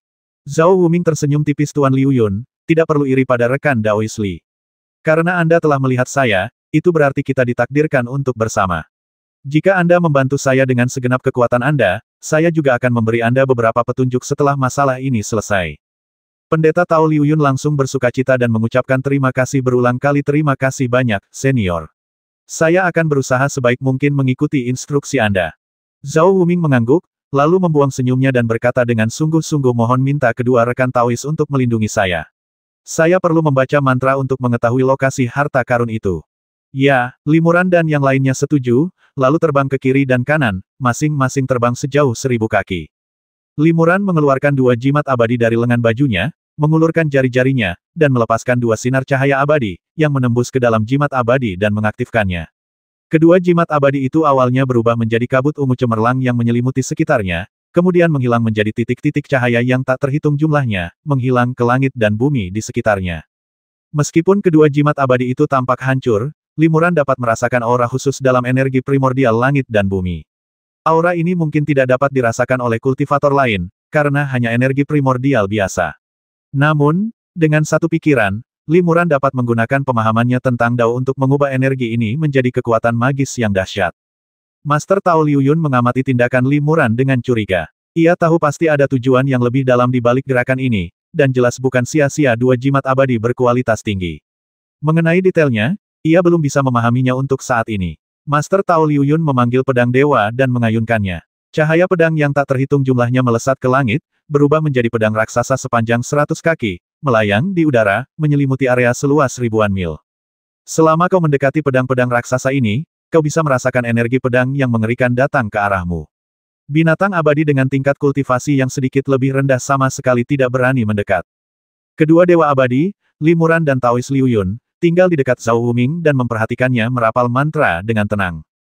Zhao Wuming terlihat duduk di udara dengan mata terpejam cukup lama sebelum perlahan membuka matanya. Bersamaan dengan itu, ia merentangkan kedua tangannya, masing-masing membentuk gerakan tangan, dan melepaskan beberapa aliran energi abadi, yang menembus ke 6 penjuru, kiri, kanan, atas, dan bawah. Saat aliran energi abadi yang tak terlihat ini memasuki sekitarnya, energi langit di sekitarnya tiba-tiba berubah drastis. Angin kencang tiba-tiba muncul, dan angin serta awan pun berubah drastis. Energi langit terkadang berubah menjadi angin kencang, terkadang berkumpul menjadi awan, dan terkadang menghilang dan kembali tenang. Perlahan-lahan, sebuah pusaran raksasa muncul di langit, menarik energi langit dari jauh menuju pusatnya. Tak lama kemudian, Limuran menyadari bahwa deru angin itu samar-samar diwarnai oleh suara tangisan hantu dan roh. Jiwa-jiwa yang tersisa ini hanyalah gumpalan pikiran yang berkelana di antara langit dan bumi, bercampur dengan energi vital langit dan bumi, sehingga sangat sulit dideteksi. Namun, kekuatan magis Zhao Wuming, yang diresapi oleh kekuatan reinkarnasi, secara tak terduga mengumpulkan jiwa-jiwa yang tercerai-berai ini menjadi hantu. Dengan sedikit vitalitas dan penggunaan energi abadi untuk membentuk kembali daging dan darah, jiwa-jiwa yang berkelana ini bahkan mungkin terlahir kembali. Sungguh dahsyat kekuatan reinkarnasi, pikir Limuran dalam hati. Jiwa-jiwa pengembara ini begitu lemah sehingga ia sama sekali tidak bisa merasakannya, tetapi Zhao Wuming punya cara untuk mengumpulkan mereka. Tentu saja, ini bukan niat awal Zhao Wuming. Zhao Wuming sedang merapal mantra untuk merasakan lokasi menara samsara, artefak yang mengendalikan siklus hidup dan mati. Mantra Zhao Wuming secara alami mengandung kekuatan reinkarnasi yang dahsyat, sehingga menyebabkan jiwa-jiwa pengembara di dunia sekitarnya berkumpul. Zhao Wuming masih merapal mantra sekuat tenaga. Pusaran energi vital raksasa di atas kepalanya semakin membesar, angin menderu yang bercampur di dalamnya semakin kencang, dan suara ratapan hantu yang keluar dari pusaran semakin sering terdengar. Master Tao Liuyun menyaksikan semua ini dengan takjub dan ragu. Ia dapat melihat bahwa mantra Zhao Wuming mengandung kekuatan reinkarnasi yang kuat, tetapi yang mengejutkannya adalah meskipun ia telah melihat banyak makhluk abadi yang dapat memahami dan mengendalikan kekuatan reinkarnasi, mereka selalu perlu mengandalkan beberapa keterampilan atau harta khusus, yin qi, atau benda reinkarnasi lainnya ketika mereka menunjukkannya. Zhao Wuming tidak menggunakan apapun, tampaknya hanya memanfaatkan energi langit dan bumi di sekitarnya untuk menunjukkan kekuatan reinkarnasi yang begitu menakjubkan. Sungguh menakjubkan. Seperti yang diharapkan dari seorang dewa surgawi tak terbatas. Pikir Taois Liuyun dalam hati. Meskipun hanya ada satu alam antara dewa emas primordial dan dewa surgawi, perbedaan antara alam ini jauh lebih besar daripada alam lainnya. Meskipun Taois Liuyun sudah menjadi sosok yang tangguh di antara para dewa emas primordial, dan penguasaannya dalam seni pedang masih mengandung sisa-sisa ajaran sejati dewa pedang Xiaoyao, masih ada jurang pemisah yang sangat besar dan tak teratasi antara dirinya dan seorang dewa surgawi sejati. Bahkan dengan keberuntungan yang besar, bahkan jika ia telah berkultivasi selama ratusan ribu tahun, ia mungkin tidak akan mampu menyeberangi jurang ini. Pendeta Tao Liuyun baru saja berseru keheranan ketika tiba-tiba dia mendengar suara Limuran seseorang datang. Limuran sedikit mengerutkan kening dan melihat ke arah langit barat. Taois Liuyun terkejut dan segera memikirkannya. Tiba-tiba, cahaya pedang yang tak terhitung jumlahnya meledak dari pedang-pedang raksasa yang menggantung di udara dan menyebar ke segala arah. Di bawah cahaya pedang yang tak terhitung jumlahnya, 3 sosok muncul. Mereka adalah 3 makhluk abadi emas yang dikelilingi cahaya abadi. Teknik penyembunyian yang brilian. Mereka benar-benar berhasil menyelinap ke formasi pedang raksasaku tanpa ada yang menyadarinya.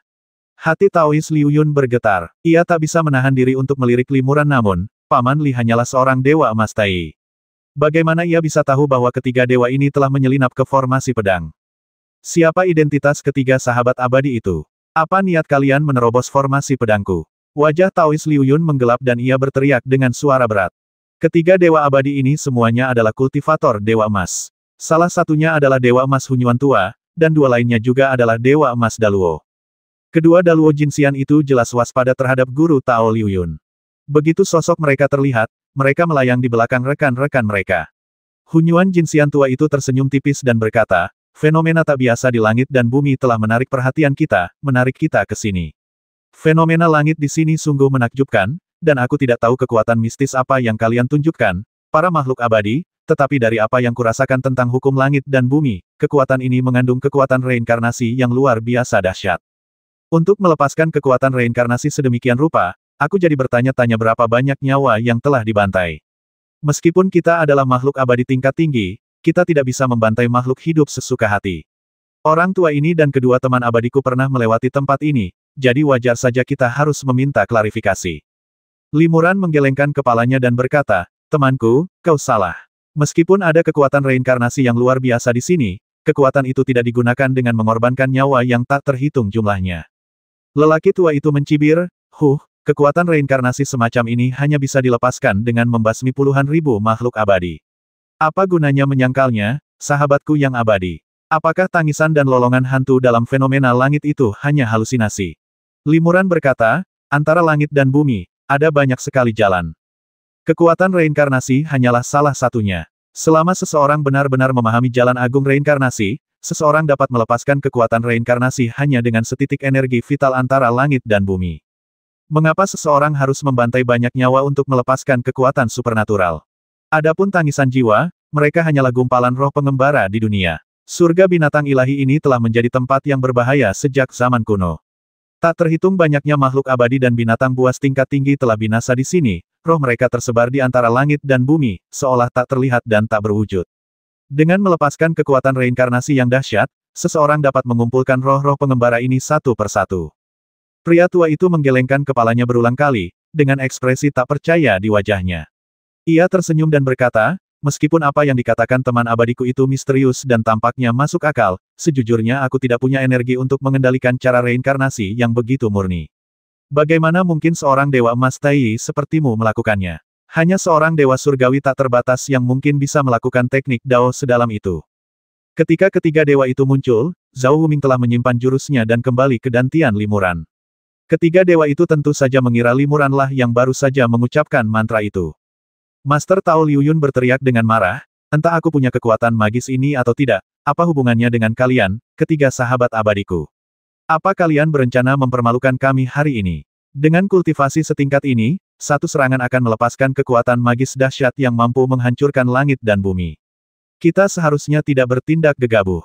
Tapi jika kalian, ketiga sahabat abadiku, punya niat jahat, aku dengan senang hati akan menemani kalian. Pria tua itu mengerutkan kening, raut wajahnya ragu-ragu. Meskipun lawannya hanya memiliki dua dewa abadi, salah satunya adalah dewa emas primordial, seorang kultivator dengan tingkatan yang sebanding, yang sungguh tangguh. Umumnya, kultivator setingkat ini jarang mau terlibat dalam pertarungan hidup mati dengan kultivator setingkatnya. Lagi pula, setiap dewa abadi agung yang telah mencapai tingkatan dewa emas primordial telah menguasai teknik-teknik Taois yang sangat kuat. Bahkan jika seseorang mencapai keunggulan superior, akan sulit untuk lolos tanpa cedera. Pertarungan yang sangat sengit dapat dengan mudah menyebabkan bencana dahsyat, dengan kedua belah pihak binasa. Bahkan jika seseorang berhasil lolos, mereka akan terluka parah. Oleh karena itu, kecuali perseteruan fana, para dewa emas jarang terlibat dalam pertarungan semacam itu. Dan pertarungan antar dewa emas primordial bahkan lebih jarang lagi.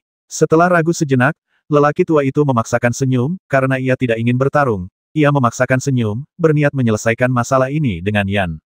Tidak ada alasan untuk bermusuhan dan mendapatkan musuh potensial secara cuma-cuma. Itu hanya salah paham. Pria tua itu terkekeh dan hendak menjelaskan ketika seorang Daluo Jinxian di belakangnya tiba-tiba berbicara kepadanya. Serius, pria tua itu terkejut ketika mendengar ini dan berbalik menatap rekannya. Rekannya mengangguk dan berkata dengan yakin, bahkan Raja Peng tahu bahwa makhluk abadi ini telah mempraktikkan seni mengamati pikiran dan mengamati ki. Aku menyadari petunjuknya segera setelah tiba di sini, dan kemudian aku memastikannya beberapa kali. Tidak mungkin aku salah.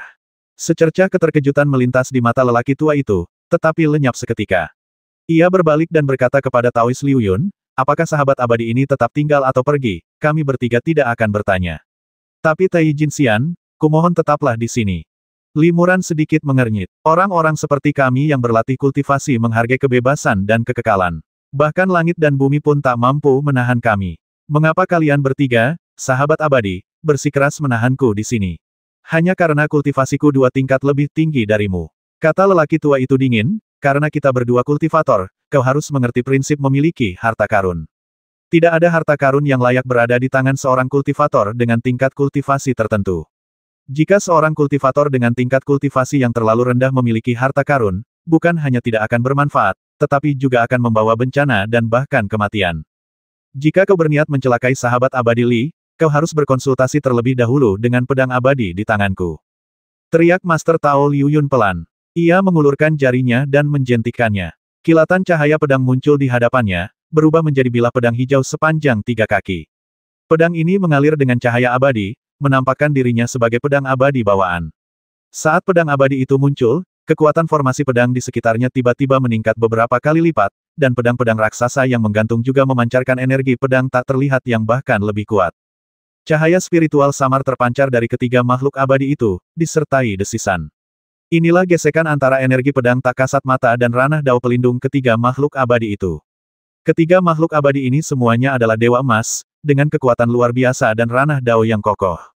Jika mereka adalah dewa sejati dengan kultivasi yang lebih rendah, mereka pasti sudah terbasmi tak kasat mata oleh energi pedang tak kasat mata yang maha hadir ini. Pedang yang luar biasa. Mata lelaki tua itu menyipit, dan ia diam-diam memuji. Bahkan sebelum guru Tao Liu Yun bergerak, ia sudah tahu bahwa ilmu pedang lawannya sudah sangat tinggi dan ia adalah pendekar pedang yang sangat kuat. Namun, ia tetap pantang menyerah. Apa kultivator pedang ini benar-benar ingin ikut campur? Pertarungan besar tidak akan ada gunanya bagimu maupun bagiku. Pria tua itu menatap pedang abadi itu dengan sedikit ketakutan. Orang ini Li adalah pamanku, bagaimana mungkin aku hanya berdiri dan menonton? Kata Taois Liu Yun dengan serius. Paman Master, pria tua itu dan ketiga makhluk abadi lainnya tercengang, masing-masing terkekeh beberapa kali, jelas tidak yakin. Pria tua itu berkata, terlepas dari hubungan antara kedua sahabat abadi itu, hari ini, kita harus menangkap Dewa Emas Tai ini. Apa kau bersikeras untuk ikut campur? Master Tao Liu Yun mengangguk pelan dan berkata, aku menasihati kalian bertiga, sahabat abadi, untuk tidak mencari bencana.